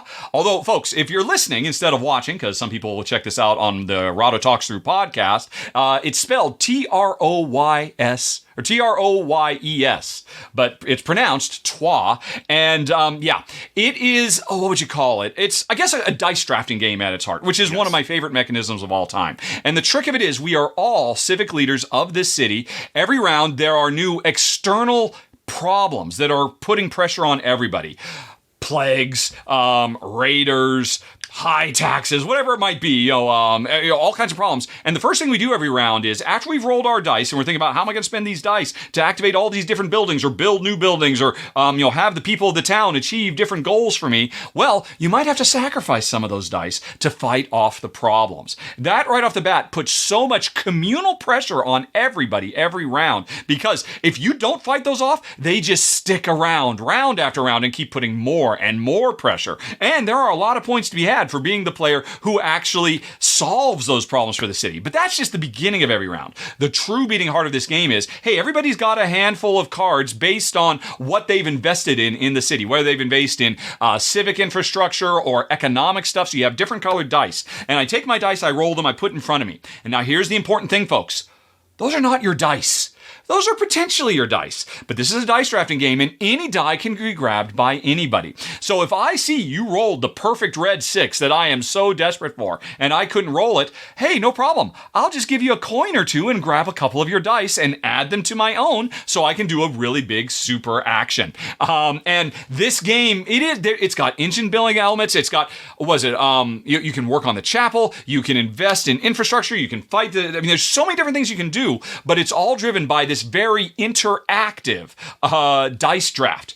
And a lot of people over the years have sold me, Ruel, because, hey, aren't you the ultimate Care Bear? Why do you enjoy that game? Why do you put it on such a high pedestal when it's you constantly stealing dice throughout the game? Jen and I have never looked at it that way because they're not our dice. Yes, they are dice that I can get for free. All the other dice just cost me some money. So, of course, I'm more preference to those. But, hey, you know what? If you took my dice, you gave me some cash. I'll use that cash to buy dice from someplace else. It all comes out in the wash, and it is a beautiful, super crunchy game with tons of replayability. And man, if you get the Ladies of Troyes expansion, the game explodes in complexity. But you don't even need that. Just the base game, Troyes. It's one of the best Euros ever designed. From Pearl Games, the design trio superstars of Javier George, Sebastian Dudargin, and Elaine Orban. This is a masterpiece, one of the greatest modern Euros of all time, our number 9, Troyes. I was wondering where this would fall on the list, and it makes sense that it's top 10. Now, I'm gonna tell you this. I am a little sad you didn't show that video, the shaky video that you did originally, because a fun fact, because of that video many years ago, before I was even associated with your channel, I got the game because of that. Oh, wow. Video. I kid you not. I got the game, and here's the thing. I found it at my local convention at a flea market, bought it used for, a really wonderful price, and then it sat on my shelf of opportunity for years. So you helped me get it, but then it just sat. But right before the pandemic, I went to my local game night and played it, and I was like, wow, this lived up to all the hype and then some. Yep. Just an awesome, game. And, like you said, the whole dice drafting thing, even though, it's just a big pool of dice, and yes, you're going to steal from each other, but yeah, it always comes down to watch because you're going to get paid for people taking your dice. So yeah, I never had a problem with it. you're right. It's a wonderful game, and I can't wait to play it again. It's been sitting on my shelf a little too long, and I need to teach it to Michelle. She hasn't played it yet. Oh my gosh, yeah. It's a heavy game, folks. It's a crunchy game. I barely scratched the surface. There's so many more things I love about this game. Like the fact when somebody passes and stops taking dice, they start getting passive income while everybody else stays in. It's just, I love that. You are just balled up in tension-filled knots from start to finish with this game, and I love every second of it. But, well, what could possibly top that? What's our number 8? Well, for me, we're talking about nice interactions. Here's something with a little less nice interaction, but it's one of my all-time favorites, and this is why it's going to be our number 8. It is Blood Rage. You can just say it that way. Blood Rage. When I first got in the hobby back in 2015, this was all the rage, Blood Rage, and I got to play it at a local game night, and I instantly fell in love with it. It is, again, you're not going to be shy about anything. You are going to fight and take over areas here on the land. It's an area control game. Yeah, it's by Eric Lang, and all the hallmarks of his game are here. And this is actually it's the next iteration of Chaos in the Old World, which I enjoy, but I like this one better, and here's why. Chaos in the Old World has asymmetrical factions, which is great. It's a different type of game. This one, you all start the same. You all have the same player board, but through the genius of the card drafting, your faction is going to end up playing differently than everyone else's, depending on what you put out there, how you basically level up your characters and your all your ships and fighter or warriors and leaders.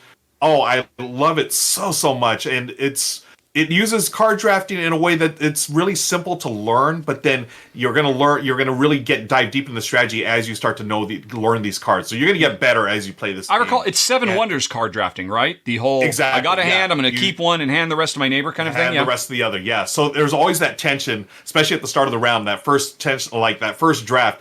You keep a card, but you're giving 6 cards that are going to help your opponent. And if someone's going to go for the Loki strategy, you're giving them a card, you're going to be dead meat, So that's that tension every round. What am I keeping? What am I going to give to my opponents? And the game plays over 3 ages, and it's always a really just a wonderful 90-minute gameplay, and it's so epic, yet it always plays in 90 minutes. I love everything about this game. It's got the cool mini or not minis. I mean, just and they're not all mini. There's some huge ones in there too, folks. And I've always loved this game, and it will always be one of my favorites, and that's why it's our number 8, Blood Rage. A very impressive game. You might be saying, under what circumstances did Rahdo ever film a run-through for Blood Rage? I did, folks. That's what I was thinking, yeah. This is me playing. I just want to do a quick shout-out for the board game digital app called Dized, D-I-Z-E-D, which you can get on a smartphone or a tablet, or you can actually do on computers or laptops now, too. I actually did a run-through of Dized, and I used it to teach me how to play Blood Rage. This is actually me learning how to play Blood Rage, playing along while the Dized app is walking me through it every step of the way. So, Dized, boy, I really hope it catches on. Publishers, there is no better way in the universe for you to spend your budget for getting people to learn your game than getting your game on Dized and getting people to download it. It's just, who wouldn't want the game taught to them by an interactive tutorial with animations and music and sound effects and dramatic actors reading and describing how to play. Anyway, sorry. That's just a sidestep for Dized, but yes, I mean, Blood Rage, is it Eric Lang's masterpiece? Has he, I know he's done other games in this milieu since, but does anything touch Blood Rage? I feel like it's, he's done so many great games. Yeah. For me personally, this is the pinnacle because it's one of those games where it's deep enough for hardcore board gamers, but still it's definitely not a gateway game. It's even more than a gateway plus, but it's still accessible enough where you can teach it to someone who's fairly new to games and they'll figure it out. I mean, you're going to crush them, but they're going to figure it out and they'll learn how to play it. So at least that was my experience when I first played. I got crushed by 100 points or whatever, but then it still made me want to play it more because I felt like I understood how to play it, and I knew that going forward I'm going to try different strategies. So for me, it's Mr. Lang's masterpiece. Well, a good choice. But if you want to talk about masterpieces, folks, forget about Blood Rage. Let's go on to our number 7, the OG worker placement game from Uwe Rosenberg, Agricola. Of course, Agricola. Oh my gosh. Folks, let me just start off by saying Agricola is a great worker placement game, but it's not the worker placement that really makes this game stand out. It is the depth and richness of the simulation of this game, where we are medieval era German subsistence farmers, just barely scraping by, trying to raise a family, trying to raise our crops, trying to handle our livestock, whether we've got cows all over the place or we're trying to raise Dolly the sheep, whatever it might be. And every time you play, the beauty of this game, as part of setup, if you play with the standard rules, there are simplified rules you can play with as well. But as part of setup, you get, if I recall correctly, is it, I think it's, you get a big hand of what are called minor improvement cards and a big hand of occupation cards. And either whether you're going to do it through a draft or there's several different ways, you can ultimately end up with a hand of 14 cards, 7 improvements, 7 of the minor or of the occupations. And that's the secret sauce of this game, because every step of the way, you are trying to figure out a game that's going to take place, if I recall correctly, over 16 rounds. Right. I think in round 15, that's when I'm going to want to play this card. But to do that, I will have had to have played this card at least by round 13, so it will have accrued enough resources so I can get this thing out before the game is over in round 15. But this other card, really, I'll have a hard time doing it unless I don't have this pair of cards up and running by round 2 or 3. I love Agricola because it is an interesting combination of really sharp tactical play, the worker placement, because there are very few worker placement spots, and if worker placement spots don't get activated, they get better over time as more and more things accumulate on them until somebody eventually says, okay, to heck with it, I gotta grab all that clay even that nobody's grabbed. So even though I don't need it, I gotta have it. There's so much of it. So it's really razor tight, the worker placement tension. So the tactics of trying to figure out, right, okay, there's no way you want that clay. You're not gonna take that clay. And if I wait one more round, there'll be one more clay there, and that's enough I need to upgrade my house from wood to clay so that I can use this special power that will get me 2 extra rooms and a baby. It's cool, really interesting combos like that. But then, if you're paying attention, you might grab that clay because, wow, that clay's been there for a while. So the tension from worker placement is wonderful. It's straightforward but wonderful. But it's this long-term strategy. Having these 14 cards, in a given game, you're only going to play 4 or 5 of them. Maybe 6, because there's just no time to get all these things done. You'll learn a couple occupations, you'll make a few minor improvements, maybe 1 or 2 major improvements, but if you can work it all out so everything comes together brilliantly, you will reap huge rewards, and it is absolutely brilliant, and near infinite replayability. This game, in the base box, comes with so many cards, so much flexibility, so much replayability, because these cards are all powerful and interesting, and this game has had over a decade now of die-hard fans developing cards. The publishers have been taking them, putting out more and more expansion content, but even the base game is amazing. And in fact, I believe this year, Agricola is going to be getting a 15th anniversary super deluxe edition as well. I'm looking forward to checking that out. But yeah, folks, it's amazing. It is a number 7, Agricola. Yeah, all the reasons you're talking about, it's why it's an older game, but it's still relevant to this day. And again, hugely influential. And, as you said, Uwe's masterpiece. Yep. Nice. Yes, and no, by the way, I say that, folks. I'm hoping Ruel, I don't know what's on his list. I don't know what's coming. He doesn't know what's coming for me. I hope he doesn't have Caverna on his list, because I'm sure some people are saying, wait a minute, Caverna, which is basically a fantasy sequel to Agricola. Most people consider it to be their game. Funny. There is no two ways about it. Agricola is the superior design because it makes you work harder. So superior for me anyway. I love it. But somehow Ruel thinks there's something even better out there. What's our number 6? Yeah, let's stay in this realm of masterpieces. I believe the next one is this designer's masterpiece, and that's why it's our number 6 of all time. Yeah. This is Martin Wallace's masterpiece, Brass Birmingham. Okay. This was a redo of his game Brass, and or Brass Lancashire. But the original game is Brass Lancashire. It got reprinted, and then Birmingham was a spin-off. That's right. Yes. And I like Birmingham even more. I just it's brilliant. This is the game that really burns my brain, but in a good way. It's you're building networks or routes and networks there, and I'm looking at your run through. Wow, I don't remember seeing this run through. That you've got the camera on the stand there. Or this is interesting. This is one of the last run throughs I ever did free cam style. For years, as I was doing free cam videos, I always had static cam views. It's just nobody ever saw them because I just listed them in the show notes. But I figured I better use this for here because I didn't want to have the camera whipping around and have people get motion sick and stuff like that. So that's a rare glimpse into what it was like for me to film those static cameras. Look at all the stuff on that camera. It was very heavy. Yeah. Oh my gosh. Wow. So this game, brilliant game. Yeah. It's a card-driven game, so you're playing cards. Gather or go to different cities there in England. It's an industrial age game, so you're trying to develop different industries. You play in 2 ages, right? You're going to build ship routes with canals, and then after the age 2 before age 2 starts, you're going to reset. You're going to start building railways, and you need to connect those in order to ship your goods and move them out. Gather the resources that you need to build those, and then score victory points based on that. And you're going to eventually, earn some steady income. And this game is all about timing, folks. You really want to time it just right to sell at the highest price to, sell your goods and your resources, and also to gather the resource that you need to unlock other things. It's, oh my gosh, I'm just looking at it. It really makes my brain hurt, but I've always enjoyed my plays of this. It's unlike any other game that I play. This is a heavier Euro. I mean, it's heavy. It's no ways about it. Yeah. And it's going to be about an hour and a half, 2 hours, maybe even 3, depending on player count. But boy, oh boy, it's for what it is. It's so smooth playing and just a brilliant masterpiece. That's why it's our number 6, Brass Birmingham. I can't argue with that. Oh my gosh. Yeah, I mean, the thing about that game is the synergy between players. Yeah. Oh, you built that that beer brewery?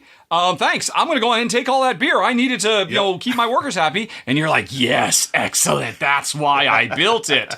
Because this is a game where everything somebody does is going to potentially benefit someone else. And winning is all about reading the table. Oh, hey, you made a new canal, or later on a rail line. Perfect. That's exactly what I needed to connect mine. And that's why you did it, because you're going to get a payday every time I use that canal made by you. So sharp. Yeah. Yeah, Martin Wallace is, really. I mean, he's done a lot of amazing things, but I think with a lot of people would agree with good reason, that is his number one game.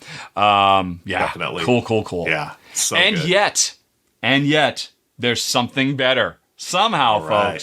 folks. Ruel seemed to forget that as great as Brass Birmingham is, what's even better? Something that has absolutely nothing to do with it, the cooperative dungeon crawling Gloomhaven.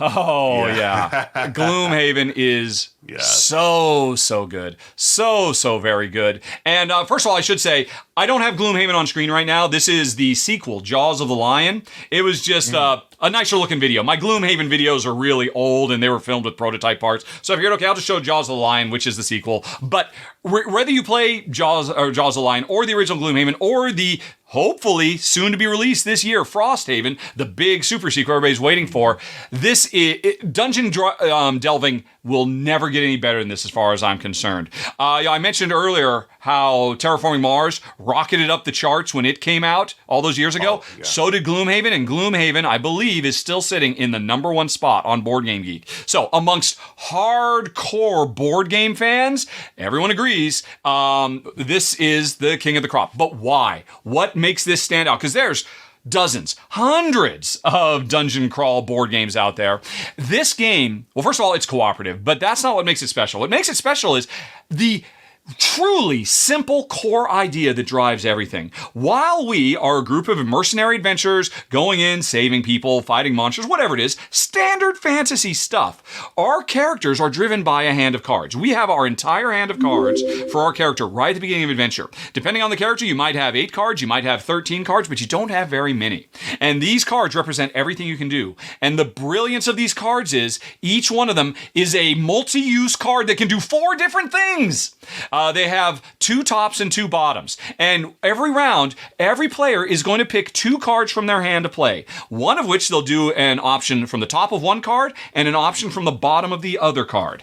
And that sounds simple. And it is simple. But the depth and richness of this game comes from all the different ways you can combo all these cards to achieve your goals of trying to fight slimes or loot treasure chests or whatever it's going to be. And and I said they have 4 options because, hey, you might want to play a card. They always have the really cool, interesting, complex action, but each card could also just be say, hey, I'm just going to attack for 2 or I'm going to move for 2. So they have really simple things they can do and really complex things they can do. And whether you like it, every round, you must pick 2 of those cards and play them. And at the end of your round, you will lose one of them. And the other one you will get to hold on to. But this is a war of attrition. You didn't start out with very many cards. And even though this game can take a couple hours to play, it's big and long, those 13 cards will slowly, now I'm just down to 9 cards. And you're slowly losing them. And the game seems to be beautifully designed. So it's always when you kick down the door to the last room that you're like, I've only got 3 cards left. I don't know if I'm going to be able to make this work.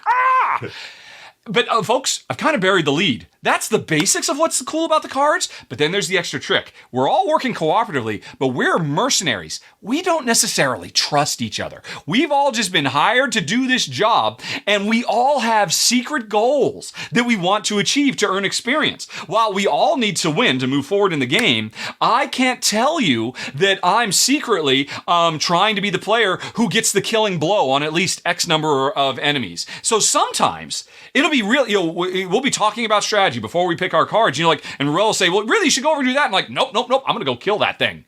Like, that thing's not even bothering us. No, I got to go kill it. Trust me, it'll make sense. And, and that's a simple little thing, but it really, for me, enriches the flavor of this game and makes me feel like, I don't know if I can trust you. At any given time, why are you off looting all the time? Well, there's enough money to go around. Stop it. I have an objective. And I love that. There are so many things I love about this game. I could do an hour on this show. In fact, I have. You go watch my final thoughts for these games. Oh my gosh, I just won't stop talking about them. The other thing that I will come back to, I'll just mention one more thing. When you're deciding which 2 cards you're going to play, there's one other very important element. Each card has an initiative value on it. Yes. One of those 2 cards is going to be the speed with which you act. It's anywhere from 0 to 99. And I can't tell you when I'm picking cards what I'm going to pick. I can't tell you how fast I'm going to go. I could pick these 2 cards because what I plan to do is very quickly heal you and then run over and bomb that thing, and I'll hopefully, if I kill it, I'll be close enough that I can get the loot. That's my plan. I can talk to you about that in very simple forms. I can say, hey, I'm going to heal you, I'm going to run over here, I'm going to hit that thing.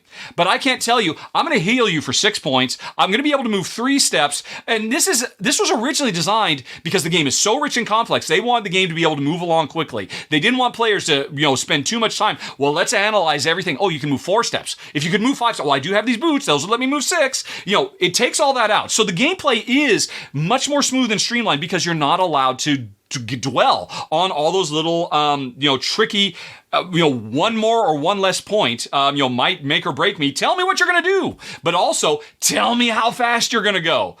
You say you're going to go fast. Well, I need to go before you. If I play this speed with a 22, will I go faster than you? Because if you're going to run away, I need to heal you before you run away. It's all I'm going to go fast. I'm going to go pretty fast. Okay, I need to change my mind.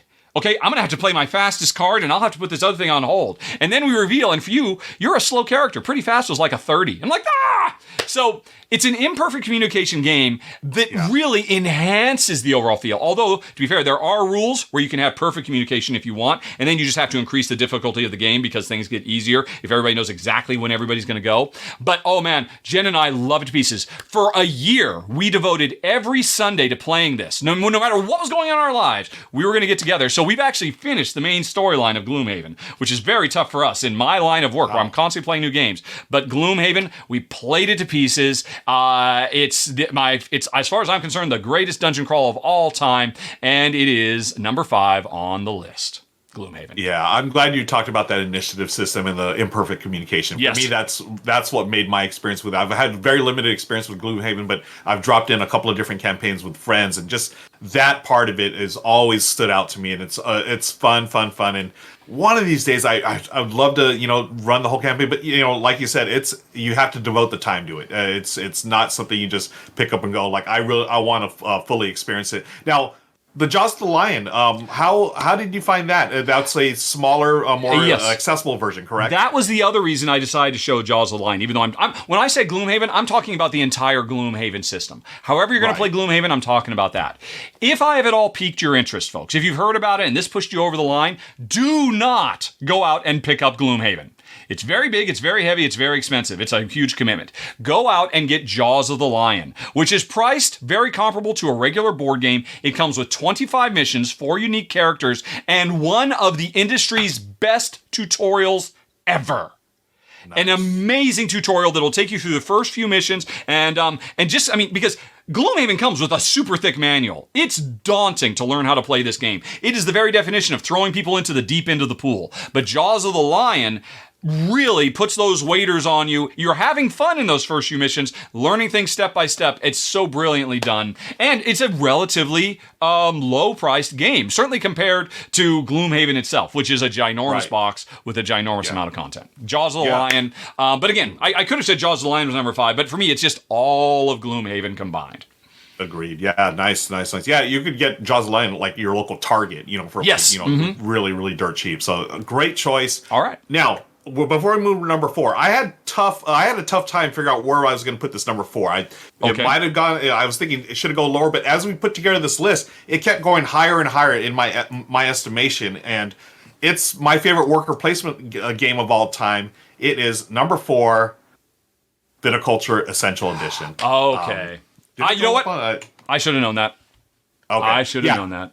This one, again, there are more complex worker placement games, but this one, for my money, it really melds the theme and the mechanisms together perfectly. There's no other place I'd rather be than in Italy on a vineyard, trying to become the most prosperous vineyard of them all. And, I want to talk about this too in the sense that as far as a solo game, this was hugely influential because it was the first game with the Automa system. Yes. And the Automa has become my favorite way to play a solo game. It's card driven.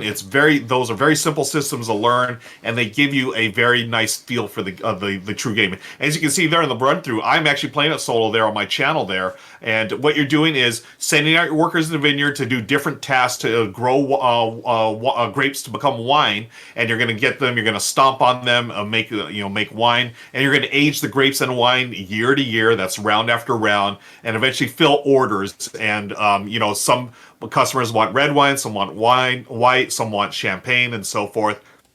Just everything about this. I love this. The first time I played it, I fell in love with it, and my love for it's only grown, especially with the expansions.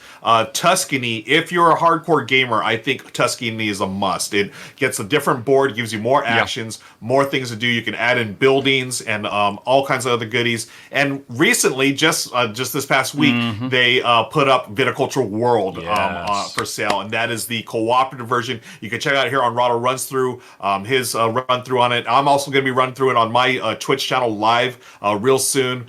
I'm looking forward to the cooperative game. Michelle and I love this game. All my friends love this game.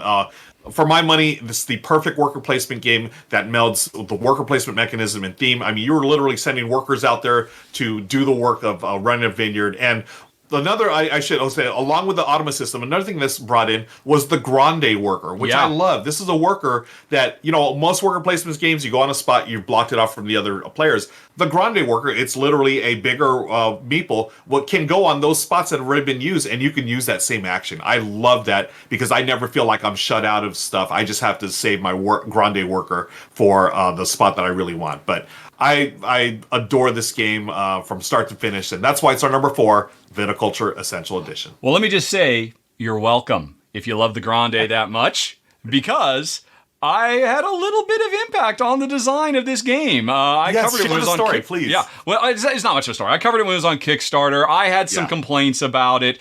For me and Jen as a particular type of player, Jamie took that on board and said, you know what way we could fix that?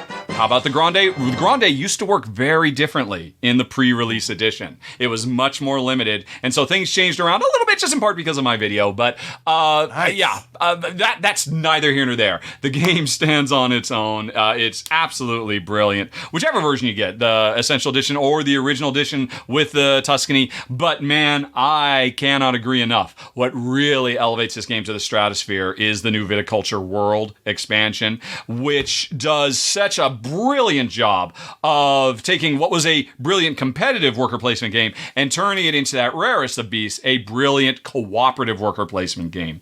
And oh man, wait till you try the new solo mode. The old solo Automa system was nice, but playing the co-op solo, oh my gosh, it is. They came up with the Automa developers went back and they came up with a completely new way to do it that's so simple and elegant and brilliant. And I am sure a lot of people agree. I mean, for a lot of people, Viticulture is the number one.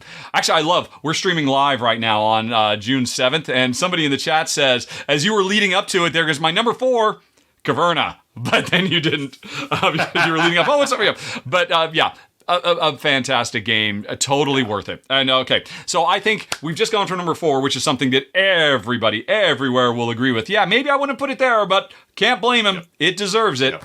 To the weirdest entry on this list, the one that's really going to make people say, "What? Okay. Really?" Your number 3, the R&R Show's number 3 greatest game of all time is Shadowrun Crossfire? Yes, it is. What? Yes. Really? Yes. As if on cue.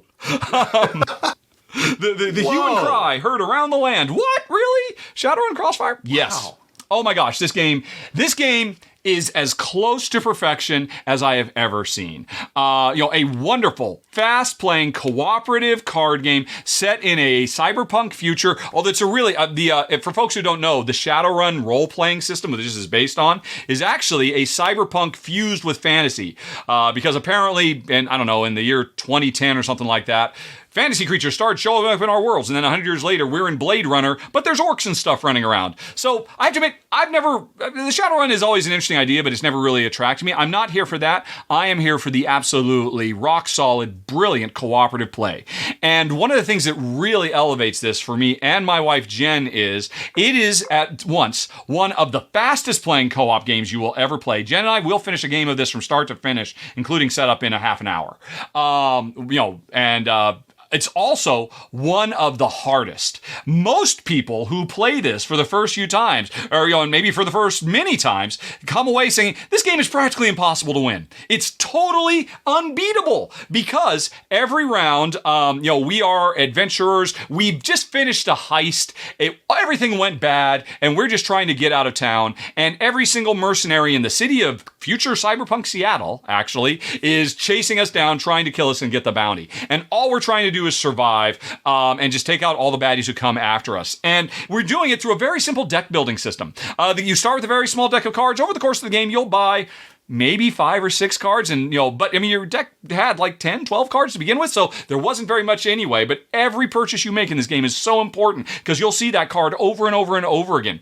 And they are cards that give you resources for other things. They have all kinds of interesting powers. There's different colors that represent different types of things they can do. Kind of almost a Magic the Gathering style thing, but still very different in feel. But the thing that elevates this so far above, it comes back to what I was just saying. Most people, the first few times they play, they think this game is literally impossible. You cannot win. And that is because this game throws every single preconceived notion you have about how to survive in a co-op fantasy adventure game out the window.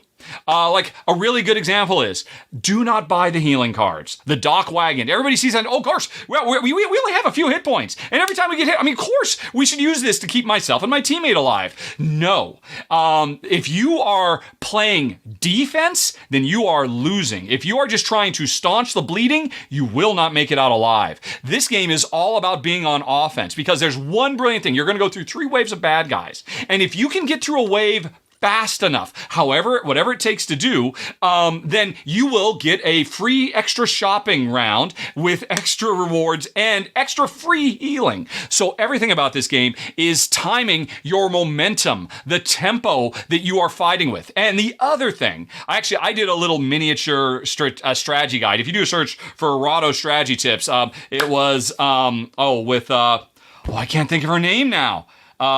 Really great. You probably know her well. I know she's in LA. She does a series of Tell Me How to Play, I think is the name of the show. Oh, yeah.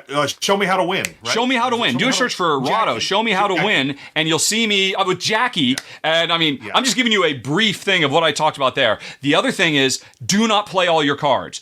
Deck builder games have taught you, hey, okay, I've got all these cards, I gotta play them so I can get more. Yep. That's a way to die in this game. Only play a card when it's really gonna matter. If it only gets you halfway towards fighting a monster, don't play it. Hold on to it, because chances are, next round, you're gonna need it for something much more important. And so, this game, it just throws every convention out the window. It breaks the rules of deck builders, it breaks the rules of co-ops, and it provides you with one of the fastest playing, most aggressive, challenging games there is. And don't feel too bad, because if you lose, hey, it only took you like 20 minutes and you can set up and play it again immediately. Again, like Gloomhaven before, I barely scratched the surface. Another thing I love is the abort. If everybody in the team goes down and there's only one person left, the rules change. Every single bad guy jumps on that last remaining hero player, and if that hero player can survive one round going through that gamut, they successfully pull everybody out. So it's an alternate win condition. And when Jen and I have pulled that off, it's almost better than getting a straight win, because it's right out of an action movie, and you get everything about this game. You're just constantly envisioning these rain-swept cyberpunk alleys, fights for the death, stopping every once in a while to recharge and get some extra gear and hopefully get out of town. I love everything about it. I should say, I'm sure some people ask, well, what about Dragonfire, which is basically the sequel, and it's set in the Dungeons and Dragons universe. I've actually talked about that quite a bit in my final thoughts on Dragonfire. It's very, very nice, but they made some changes to actually simplify the game and make it easier, and I'm a bit of a masochist. I like getting beat up, which is why Shadowrun Crossfire comes in at number 3. Wow. I knew how much you love this game. I didn't know it was going to be this highly ranked, so I need to play this game. It sounds so cool, and for a 20 to 30 minute game, that sounds like such a great experience, and I can't wait to try it. So, 30 minutes, the game for my personal, or our number 2, my personal number 1 of all time, it does not take 30 minutes to play. Yeah. In fact, it doesn't even take 30 minutes to teach the game, to learn the game. It's going to take a lot longer. My favorite game of all time, and it's our number 2, Twilight Imperium, 4th edition. No surprise if you know me, folks. I absolutely love this game. And this is such an outlier for me, because I do not like games that take more than 2 hours to play. I'm more of a, give me an hour and a half, at most an hour. But this one it takes 6 hours to play normally. And I played the game, my most recent game, it nearly broke me. I played a 12-hour game of this with the expansion. But it's so unique. There's nothing else like it, and it is an event, folks. It is not just a game, it's an event. You plan for a whole day. You plan it out with your friends. It is a 4X game. It's a space opera in a box, basically. 17 different factions. They all play differently. It's asymmetrical. And what you're trying to do, it's just a race to 10 points. That's it. A very simple race to 10 points, but it's going to take you hours to get there, so be prepared. But here's the thing. As much as this game is hyped for its length, it's not that complicated, folks. You're doing exactly one action per turn, and most of the time you're going to do the actions that are listed on your player aid. You also have strategy cards that you're going to do. So if you do a strategy card, other players can follow, and it's very much like Puerto Rico, where you get like a lesser ability form of that action, which I think is brilliant because it keeps you engaged in the game. As you see on the video there, you can see one of the factions, many of them. Boy, oh boy, this game, there's a negotiation, a diplomacy factor to this game that kicks into play when someone takes over the middle planet, the main planet of the universe, which is Mechatol Rex. A little shout out to my friend Becca Scott. We call it Beccatol Rex in her honor whenever we get together to play. Boy, oh boy, it's epic in all sense of the word.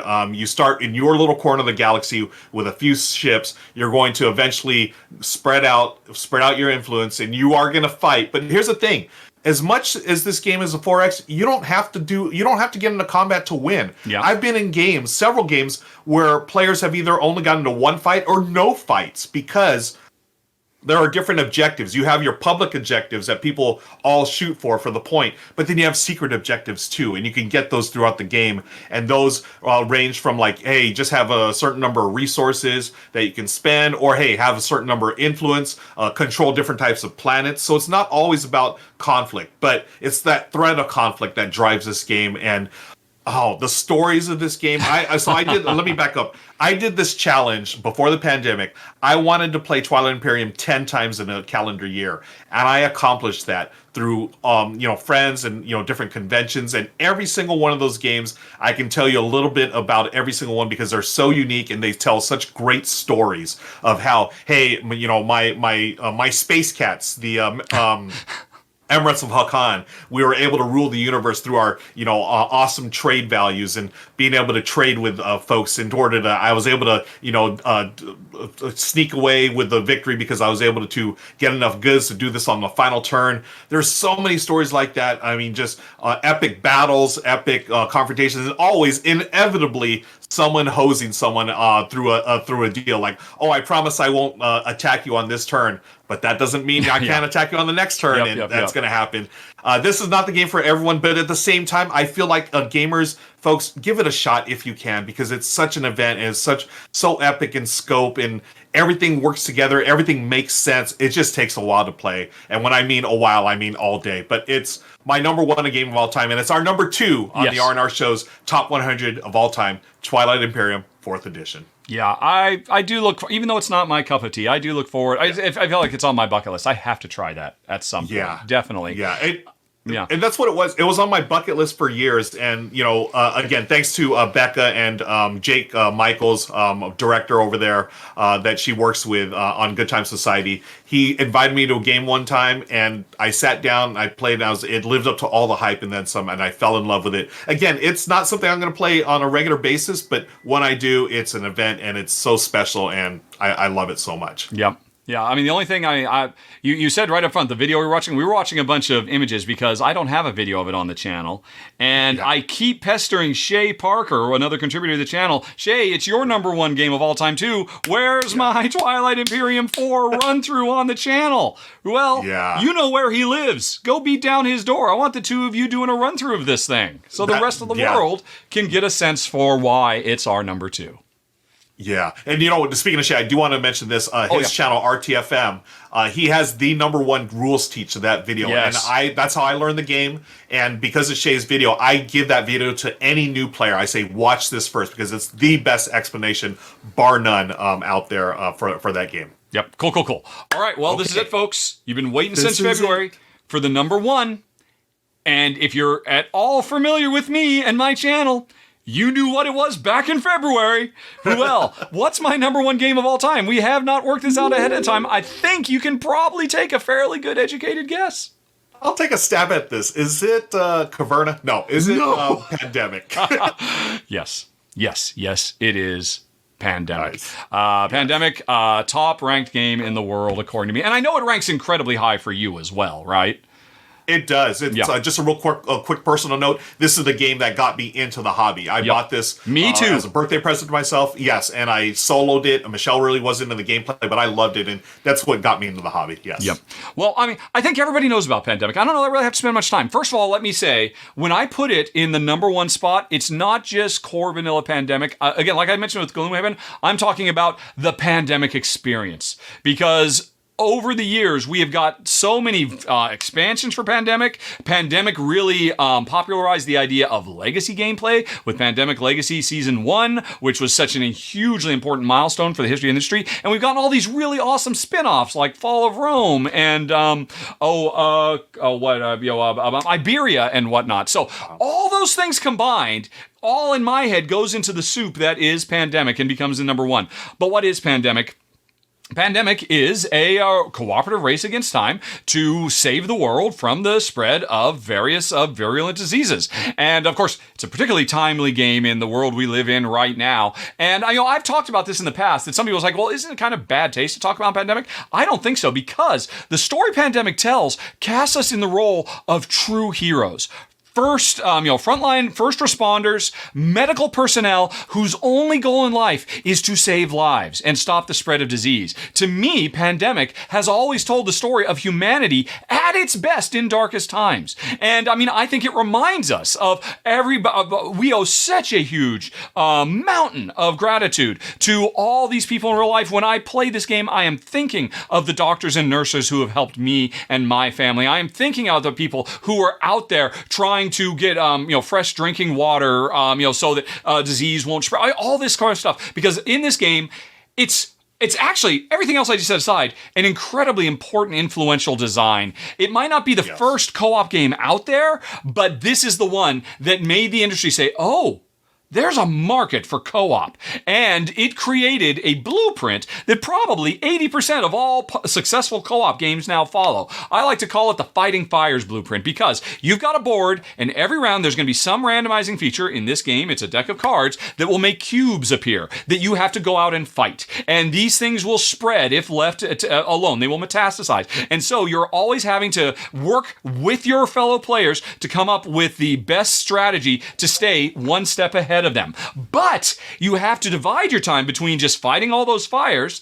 Sometimes this has actually showed up in real firefighting games, actually, more than one. But you always have some central goal that you're trying to achieve too. In this game, we're trying to actually cure the diseases. And at its heart, the way we do all of this is multi-use cards. Nobody ever talks about this. Pandemic is one of the greatest examples of multi-use cards in the history of the industry, because you generally have a hand of, depending on player count, you start with a different number of hands, but you draw more cards over time. There's a maximum hand size you can have, and each one of these cards represents a city somewhere in the world. And these cards can be used for several different things. If you're in that city, you can play the card to fly anywhere you want. If you're anywhere but that city, you can play the card to fly directly there. If you have in your hand a group of cards of the same color that represents a region of the world, you can discard them at certain places in the world to cure the disease that's associated with that region. And that is what we are trying to do in this game as fast as we can, racing against time. I won't go into all the different variants and offshoots and all that, but every single version of Pandemic you'll ever play has that core idea of firefighting. I'm actually showing a brief video I did once of Pandemic on the Brink, which it was the first expansion and still one of the best. Also, not for nothing, Pandemic has had such a huge impact on me and my wife's life, in part because, like Ruel, this is what got me into the hobby. I bought it because it was recommended to me at a board game store called Blue Highway Games in Seattle when I went in looking for a copy of Travel Scrabble, because Jen and I were about to take a trip, and they said, no, you're not going to buy that. Tell me about yourself. What do you and your wife like? And I walked out of there with Pandemic, and that led to where we are today, quite frankly. If I'd chosen a different game, I don't think this is where we'd be. Also, my wife, who is a glass artist of gamerglass.art, one of her most popular lines of gamer glass pieces she makes is the Pandemic virus set that we've got there on screen. They're just cute, adorable.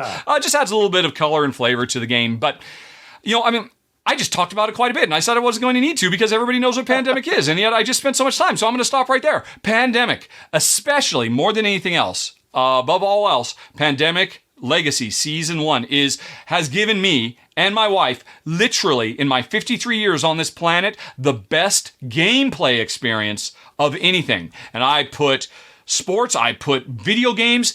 Pandemic Legacy Season 1 moved us in such a way, and it moved the industry. It's an incredibly important game, and it's a brilliant game. Number one on our list, Pandemic. Yeah, no surprises there, and for a good reason. Yeah, Pandemic Legacy, one of my all-time favorite Legacy experiences. Yes. Like you said, the storyline of that is outstanding, and just a little shout out to one of my favorite versions of it, the dice game. I love Pandemic: The Cure. It's a very neat little implementation using dice, which I always enjoy. I before the smaller box versions of the game came out, like North America and Europe, I was using Pandemic Cure as the one to introduce new players to. Oh, a fantastic gateway game, a fantastic travel game too. Pandemic, the Cure, definitely. Yep. Where it's Pandemic and it replaces the cards that drive everything with dice that drive everything. Yeah. Wonderful. I mean, there's so many wonderful shades of Pandemic out there. How could it not be the greatest board game of all time? Some might agree, but I stand by it. Okay, folks. All right. We've done it. Started in February, we did ended it in June. Phew. Yeah. Woo. Okay, but before we go, folks, were you listening? Did one of us say the secret word dolly? Did you, Ruel? I don't remember if I did. I don't know. And folks, you have to listen. And if you heard one of us say it, send the name of the game to contest@rahdo.com. Oops, I put the wrong thing. Send the name of the game to contest@rahdo.com. I remember right at the beginning, I deleted everything. I was so dumb and I couldn't undelete it. Windows Notepad doesn't really have much in the way of undelete, unfortunately. I really need to upgrade. But if you heard one of us say Dolly, what game was it? Send that name of the game as the subject. And you'll be entered to win First Rat, which again, this is a lovely, lovely game. Really very, very surprising. And that's it. We're done. Okay, Ruel. Again, as we said up front, this is the final weekly episode of the R&R. We were doing it just about a year. I think we started in late June or early July of last year. Yeah. And right. It has been a long road, but the road is not over, folks. It's going to continue. You'll be able to see us on June 28th and 29th. We'll be getting together for another R&R. So, hey, you know what? Absent makes the heart go fonder. It'll be a bit more of an event. That's right. But we'll still be doing stuff in the meantime as more and more content gets unlocked by folks watching on Twitch. So I want to say a big shout out to everybody, to our little board game family we've developed over the last year on Twitch. Really so satisfying to see our little community grow here. Thanks to everybody on YouTube who watches this show and makes it as popular as it is. I'm always surprised that within the first week, we generally have about 5,000 views within the first month. Often we have upwards of 10. That's a huge hit. So, we're not done yet. We got to keep on working on it. We're going to keep doing it. And again, just along those lines, I want to thank everyone on YouTube, Twitch, and also the BGG Guild, just, for welcoming me with open arms here on the Rahdo channel. I really appreciate y'all. Y'all have been nothing but kind and welcoming, and it's been an honor and a pleasure working with Richard every week. But again, we're not done. We're going to continue this just on a different schedule from here on out. So we got plenty of stuff to go. And we're not done right now either, because I'm going to say thanks for watching. Talk to you later. So long. Bye-bye. And then we're going to go to the post show, and we're going to have a little bit of a chit chat with the audience. So, Ruel, once again, thanks for going on this journey with me. Audience, thanks for making it all possible. And along those same lines, thanks to sponsor of the show, Pegasus North America. Have a very, very nice day, everybody. Talk to you later. So long. Bye-bye. Boom. Okay. Hello. Yay. Okay. Whew. Woo. We did it. Good vibes. Thank you. Yes, thank you. So let's do some Q&A, but are you okay with some Q&A for the next few minutes or whatever? Yeah. Well, I mean, you're the one who always has to rush. So you tell me, how much time do you got? I've got time. I want to take a bio break right now. Just give me a few minutes. Oh, okay. Oh, you're saying can I handle it? Oh, and they're throwing big sloshy mugs of beer to try and make it go even more. Okay. All right. I'll be right back. We'll see you in a second. I'll start doing some Q&A. Boo, boo, boo. It's me, Mario. Okay. Hey, everybody. Did you enjoy it? Were there any surprises on my side at all? And for fans of Ruel, were there any surprises also? Well, we're going to do some Q&A now. Let me update the post show.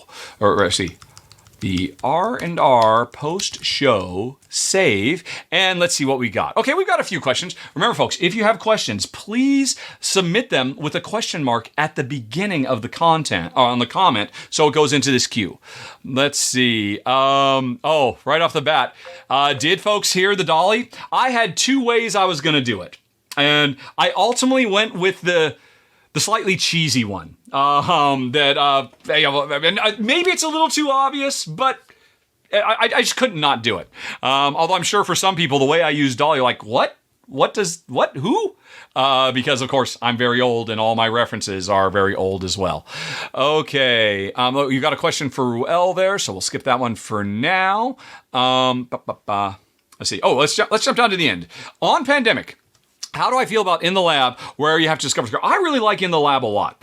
When I first played In the Lab, honestly, I thought it was my favorite thing. Over time, I mean, the extra level of complexity that expansion brings, I have cooled on it a little bit. And at this point, I think I appreciate On the Brink a little bit more. Because Pandemic at its heart is so silky smooth and elegant. There's a reason it's such a successful, what do you call it? Gateway game, right? I mean, heck, it was both Ruel's and my gateway game. And In the Lab, I really love all the intricacy, and I love the storytelling it does. It really feels like we're having to deal with all the stuff people do with the centrifuges and all the different ways that you develop the antidotes. But it's not my favorite. In fact, I got together with Lizzie of Long Distance Gamers last year, and we did a top 10. We did 2 top 10s. We did a top 10 pandemic mechanisms where we ranked all the favorite mechanisms, but then we also did a top 10. Here's the of all the spin-offs and expansions, which are our favorites. And so you can, if you want to know more about how I feel about it, you can go check that out. Okie doke. All right. Hey. You're coming back? Ruel is back. He has vacated his bladder. Too much information, I'm sure. Let's see. Oh, and there you are. Let me get you back. Focus. There we go. Back in focus. Hey. Okay, cool. What did I miss? Good? A couple questions. Well, mostly I just talked more about Pandemic. But I was just about to answer Lita Junks, who asks, when is the winner of the first rat? I totally forgot to say that. Normally, I try to say that in the show. What's going to happen is, a week from today, on on the 14th of June, I'm still going to be here live. It's not going to be the R&R show, but I'm still going to be doing live. It's going to be a top 10 that I'm doing with the audience. And one of the things I'll do that day is I will announce. So everybody has until basically the morning of June 7th to enter if you heard somebody, or you know as me, if you heard me say Dolly. Yeah. And if you didn't hear me say Dolly, don't beat yourself up, folks. Every week, don't feel bad. I always get people who subscribe and therefore... if they whisper me, I'll just tell them where it is. And they're always like, oh, I feel really silly, I couldn't find it. Folks, you're not alone. I probably tell at least a dozen people every week who either back the show on Patreon and therefore have gotten the, hey, get to know where the secret word is, and also here. So, yeah, don't hesitate to ask if you missed the Dolly. Yeah. Okay, but forget about the Dolly. All eyes now focus on, is that the Mookie? That's the meatball. That's the meatball. Yeah, face up, come on. Stop hiding your beautiful little face. Yeah, Meeple's saying, hey, the show's over. You should be playing with us right now. But I'm hanging out, answering questions. Folks, this is Meeple. We have another pug named Mookie who joined our family about 2 months ago, and we love having him here, and they just wanted to say hello. Meeple has a lot of gray on the muzzle. I thought they were young, aren't they? Yeah, they are. Like, Meeple's only 2, but she's prematurely gray, and then Mookie, he's 1.5. And he has no gray, so I don't know. Maybe just her style, I guess. Okay, well, you're back. You can take over the questioning stuff. Yeah, and I will. This one. Okay, this is actually for you. I'm wondering, or Kabuki Kid's wondering, will you continue to do the 24-hour delay on YouTube content going forward? Probably. More than anything else, just out of habit. Plus, the reality is, on Tuesday, after we are done, I don't know what Ruel goes and does, but then I go and I sit in this room for another couple hours and spend a lot of time editing and rendering and turning this big monstrosity of whatever we've got into a packageable standalone show that I can put on YouTube. I could turn around and try to get it out, but I wouldn't be able to get it out until like 8 or 9 o'clock at night when YouTube analytics tells me nobody is watching anyway, or the vast. So even if I could put them out the same day, and I'm not supposed to, but Twitch doesn't care. We know other YouTube or Twitch channels that simulcast to both, so I could get away with it. But I have come to appreciate the specialness of the live and then doing the other thing. All that said, remember last week, or no, it was the week before when we did that first new attempt at a Kickstarter show. Yep. My intention is, because I'm still going to be doing live streaming once a month, maybe twice a month with Ruel, depending on how fast things get unlocked, but also just doing other stuff. One of the segments I'll probably be doing before I get to the main thing, whether it's the podcast, is a little Kickstarter. Remember we were talking about the crowd sorcery or the crowd sauce or whatever it's called. Sauce, yeah. That's going to become an ongoing thing where as I need to, that might be a weekly or maybe a bi-weekly thing. And that, I think, I will put up the same day. So whatever I streamed on Tuesday, the lion's share of it will go up on Wednesday, but the crowd sorcery will go up on Tuesday evening. Chances are because sometimes, it's going to end pretty soon. I got to get it up kind of a thing. So that's kind of where I'm thinking right now. Cool. Okay. From Fidelia, what are your thoughts on the Spiel des Jahres and more important for us on the Kennerspiel nominees this year? That's a good question. As I recall, I hardly recognized any of them, right? Spiel Same here. Spiel des Jahres 2022. Let's take a looky-loo. All right. Here's the first one I got coming back to the browser. It's Opinionated Gamers. So the Spiel nominees are Cascadia, Scout, and Top 10. And I've never heard of Top 10 or Scout. Those are both abstract card games. I'm personally not interested in them at all, but I'm sure they're great. Cascadia, I think, would be a totally deserving winner. And I have a hard time imagining anybody saying boo if it were to win. Yep, I agree. Yep. I've played Scout. It's it is a nice little abstract card game, but I just think Cascadia is on another level. Yep. Here's the one thing I'll say about Cascadia that kind of confuses me. Honestly, if you'd asked me, I would have guessed it would have gotten a Kennerspiel nomination. Yeah, totally, right? I mean, because for folks who don't know, the Spiel des Jahres and the Kennerspiel are the most important and influential. They are literally the Academy Awards of the board game industry. They are awarded by a German nominating and judging group, and whatever game wins becomes a monster hit. And it literally kind of makes fortunes kind of thing. So it's a big deal who wins. And the thing is, people are always confused because the Kennerspiel, Kenner, I remember Kenst means knowledge or so I think Kennerspiel is like, knowledgeable games kind of a thing. I remember Neuroambition from my German 102 in college, and I remember Kenner or Kenst was all about knowing or knowledge. The Kennerspiel are supposed to be the heavy games. That's what everybody thinks, but that's not what they are. The Spiel des Jahres is supposed to be something that an average family who doesn't really know much about board games could buy and teach themselves how to play. And that's and then the Kennerspiel is supposed to be that same family. You know what? After they've played a bunch of games, if they're ready to go to the next level. And now there's no consistency because sometimes they'll break their rules and put in some insanely hugely complicated thing that is no way a Gateway Plus. But strictly speaking, generally on average, Spiel des Jahres is the best Gateway, and the Kennerspiel is the best Gateway Plus. So that's honestly, I guess Cascadia is. There's no hidden information in Cascadia, right? That's right. Yeah. So that's why, because people can help each other, right? Yep. If you had to keep your tiles hidden or secret and you couldn't ask, well, what am I supposed to do now? I think it maybe would have bumped it up to Kennerspiel as a more of a next step game. And then speaking of the Kennerspiels, Cryptid, Dune Imperium, Living Forest. Right. I have not played Cryptid because it doesn't work for 2. Honestly, people complain a lot about the Spiel des Jahres nominees. For the most part, I'm pretty cool with them. I think, but the one thing that bothers me is they're almost, the regularity that they ignore couples gamers. Because you know what? There are a couple of, it's not just about families. It's about boyfriends and girlfriends, husbands and wives, wives and wives. It's about groups of 2. They want to be able to be introduced to games as well. Yeah. And honestly, if I were a member of the jury for these, I would pretty much rule out anything that does not have a really solid 2-player option. Because and Cryptid doesn't. I'm sure Cryptid is great, but I haven't played it. Dune Imperium is brilliant. Honestly, I think that's a totally reasonable thing to put on here. And Living Forest, I'm familiar with it, but I haven't played it. I'd really like to. It looks very pretty, but I haven't played it. Yeah, it does. And I've heard nothing but good things about it. Okay, so you have not played it either. Yeah, I've not played it either. One interesting thing, if people are looking at like, why is Cryptid nominated? These are when the games are published in Germany, yes, correct? Yeah, so Cryptid, obviously, we've had it for a couple of years here in North America, but it had just been released in Germany, though. That's why it's nominated this year for Kennerspiel. Often, whenever you look at these things and you say, what? You have to remember, this is by a German nominating jury and judging jury, specifically targeting German audiences.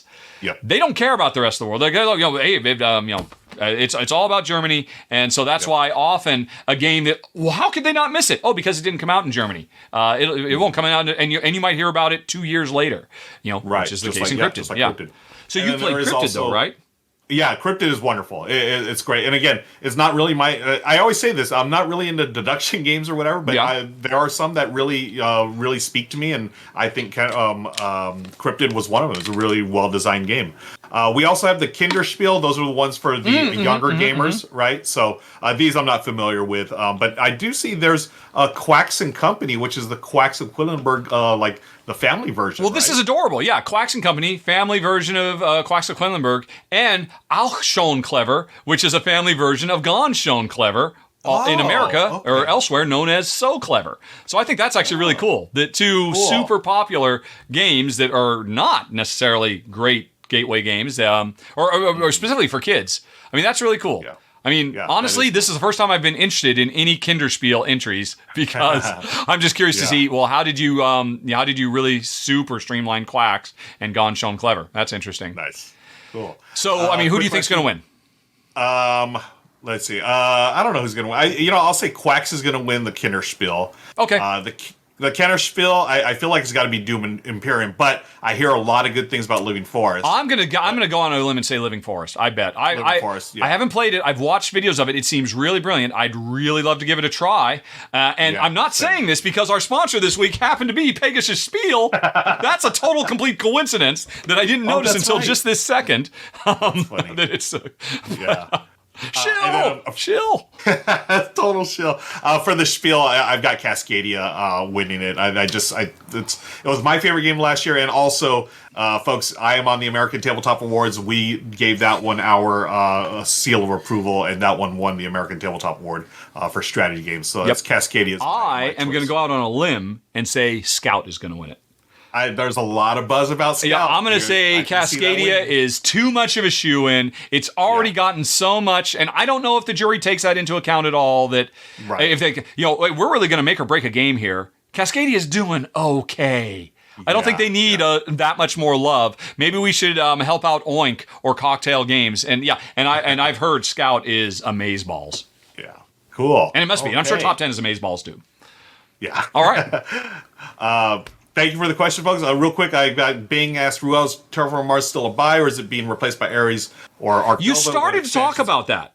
You almost contradicted yourself in saying, I'm going to call an audible and quick, find a video of Ares Expedition instead. Well, yeah, I wanted to play it off more like, just like we did with Gloomhaven and Pandemic. It's for the line of games, like all the Terraforming Mars, and Ares is the one I would pick and choose probably now.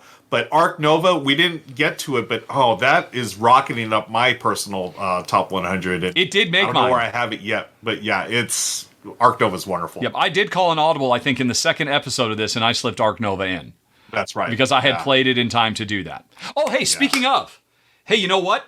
In the past, when we've had top 10s, at the end, we talk about, hey, what just missed?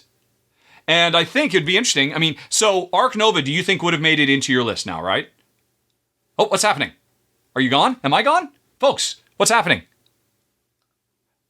On me again. What happened? Did I disappear? Everything disappeared. Okay, now everything's back. That was so weird. I froze, then you froze, then it just went blank, and then I couldn't hear a thing. But now I'm very glad that didn't happen during the show. That was nice. Yeah. So, but here's a question for you. I'm throwing to both of us. 2022 games, or games that would have made it into this list if they'd come out 6 months earlier. That's right. Yeah. Right? So we already both agreed. I mean, for me, yes, there's no choice about it. What's it, the right? Guild of Merchant Explorers. The Guild of Merchant Explorers would have come in, would have made this top 100. Absolutely, for sure. For me, two of them that I played this year after we started this list, that I feel like both are worthy of being in my top 100 personally. Zapotec and Founders of Teotihuacan. Yeah. Both of those games from Board and Dice are wonderful. And again, they fall into my play in about an hour or so, but they're both crunchy for what they are for 60 to 90 minutes. I love them both, and I can see those creep into my top 100. Yeah, What about Zapotec's you? my number 18, 118. It's just missing my top 100 of all time. Nice. And Founders, Teotihuacan's my number 132. Let's see. Okay. And so, do you think Ark Nova would have pushed in if you'd gotten your hands on it sooner? Yeah, absolutely, definitely. 100%. Yeah. All right. I would just, I'm not sure how high it would rank, but it definitely would be there. Yep. One that would just miss pushing in for me. Because remember, folks, what you just saw, if you've been watching since February, is my top 50 and Ruel's top 50. Plus a few extra, because, of course, we had some overlap. Would Pandemic have made it into your... Is it Pandemic in your personal top 10?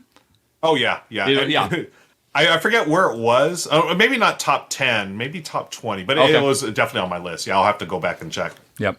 The other one I would call out, Welcome to the Moon, really blows me away. And the other candidate that maybe, I don't know for sure, but it might have pushed its way in if I played it sooner, it's silly, the Isle of Cats Explore and Draw. Oh, yeah. Oh, my gosh. That's so freaking good. That is outstanding. It is currently my number 1 ranked roll and write. Really? Yes. Okay, I mean, I can see why. Yep. It is so good. Excellent And for folks who don't know, you can watch me and Ruel play, and you can play along with us. Just do a search for Rahdo, Isle of Cats Explore and Draw. You can download your own version of the map, and you can play, and then you can come and make fun of us because you'll beat both of our scores. And right. But yeah, I think that might have been able to push its way into this top 100 of all time too. It's that good. It's on the edge though. I don't know that it would have made it, but it would have been really on the edge. Yep. Okay, back to Q&As. For as long as you've got. Yeah, I've got a few more minutes here because the pugs are starting to get active. They need to go on their walk. The pugs wait for no one. Yes. Real quick, let's see. Scott O'Brien asks, Ruel, where are you on Twilight Imperium versus Eclipse debate? Ooh. I'm a Twilight Imperium guy only because I haven't played Eclipse, but I hear good things about Eclipse. I will play that one day. Forest of Glass or Brenner, is it crowd sorcery or crowd sauce or both? What did we end up I with? lost track. We Yeah. were gonna circle back around, but then things changed. This is a relatively recent decision, folks. I mean, like within the last few days, the whole, hey, let's just switch to monthly. So, I don't know. Well, first of all, I don't think there's anything we need to talk about right now. Like I said, I'm going to be back next week. I'm going to be doing a live top 10. And I will look if on that morning there are things that we didn't talk about in the last crowd show that will end before we, before we would get to the next one, a month later. I'll probably do another one, and whoever's watching live at that point will probably do the vote and decide. I can say the overwhelming response, most of which was people entering contests, and in the contest they'd say which one they liked. A few people commented on YouTube, a few people commented in the chat here, a few people messaged me directly, but the overwhelming choice was crowd sorcery. Okay. I mean, yeah, that one's a good one. I like that. Yep. Crowd sorcery. Yeah. Cool. Tell you what, let's do one more question. I'm going to take the pugs out for their walk. Okay, one more. Make it good. Let's see. One. Oh, there's a good one from Fen Sensei. When's the last time you played your top 10 or 20? Do you think the rank would adjust without the nostalgia, or if you played it again now? Let me look at my top 20. That is a great let's question. see. I play Pandemic in some form or other every year because there's something always new coming out. And it always, because again, for me, Pandemic was all Pandemic. I mean, I didn't talk about it much, but you briefly mentioned the New York and Europe. Did you and Michelle ever play the two of them combined? We have not combined them yet. No, you got to do it. As I've said before, Really? It's Jen's favorite way to play Pandemic now. Oh, okay, cool. Yep. We'll have to give it a shot. Yeah. Let's see, and what else? What did I have? Shadowrun Crossfire. Admittedly, I have not played it for a few years. Last time I played it was when I was still trying to cover all the expansion content for Dragonfire, and when new stuff would come in, I'd say, "Oh, let's go play some more Shadowrun," to kind of get in the mood. I've probably played more time in Gloomhaven than anything else. Most recently, I played it when. Jaws of the Lion. So Jaws of the Lion was last year, so I played it within the last year. Agricola, let's see, when is this? We played it most recently in 2020. Jen and I did a Rahdo Relax stream, which is for folks who back at a certain level on Patreon, and had a great time, and it still lived up to all of our love for it. Well, I'm going to have to make that something that people who back the show, when they whisper me and say, hey, what's the video that I can watch this month? Maybe next month I'll make it Agricola. The Agricola Revised edition that Jen and I played. That was a fun game. And Cool. what was my other one? My other one was I don't remember now. What about you? Have you recently played Blood Rage, Terraforming Mars, Brass? Okay, Brass I have not played since before the pandemic, so it's been a couple of years, but Yeah. I love that game. Terraforming Mars, the base game with Prelude, I haven't played in a while, but again, Ares Expedition is the one I've been playing. Yes. Most recently, earlier this year. We kind of sidestep that. Is Ares Expedition ultimately going to eclipse Terraforming Mars for you? I don't see how it doesn't. It's so good. I feel like it's going to, honestly. I really, it's going towards that direction. Give me another play or two, and it'll probably replace it. Blood Rage, I actually played with the Dice Tower crew last year in October. Yes. And it was a really fun treat. I got to play with Sam Healy, which that's his favorite game of all time, so it was really neat to play with Sam, and of course he won. Yeah. Let's see. Viticulture, I played earlier this year. I soloed it on my stream. Yep. And Twilight Imperium, I played with the expansion last October or November with Becca and a couple other friends, and that's the game that nearly broke because it went almost 12 hours. It was insane, but it was such a good time. So you're a bit more up to date on yours. So I'm pretty confident that it's not just nostalgia and rose-colored glasses talking. Yeah. I mean, I've played all of these enough to know that they are just, for my taste and for Jen's taste, superior to everything else out there. Yep. Cool. All right. Okay, friends, thank you so much for hanging out with us as we wrapped up things here, and wow, it's going to be in a couple of weeks till I see y'all again. I mean, again, Richard will be back here next week or the week after, is it? Doing your next week, is next Tuesday of next week, I'm just going to be doing, I don't know what it is. I'm going to be doing a top 10. Whoever shows up, we will figure out as a group what's the top 10 topic going to be and what are those 10 going to be. I've done it once before, and it was a blast. I'm really looking forward to trying it again.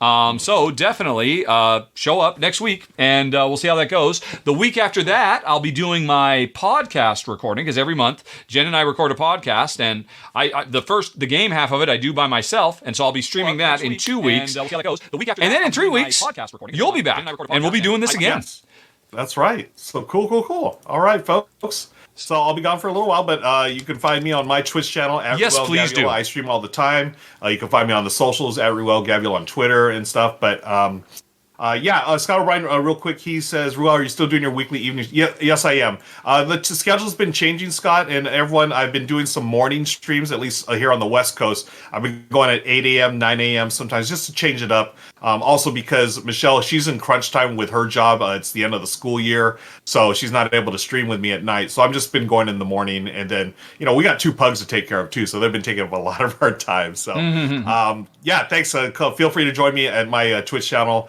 Just follow it, and you'll get notifications when I go live. So let's. I'm looking who to raid, and man, I would love to raid this channel that's playing Tapestry Arts and Architecture.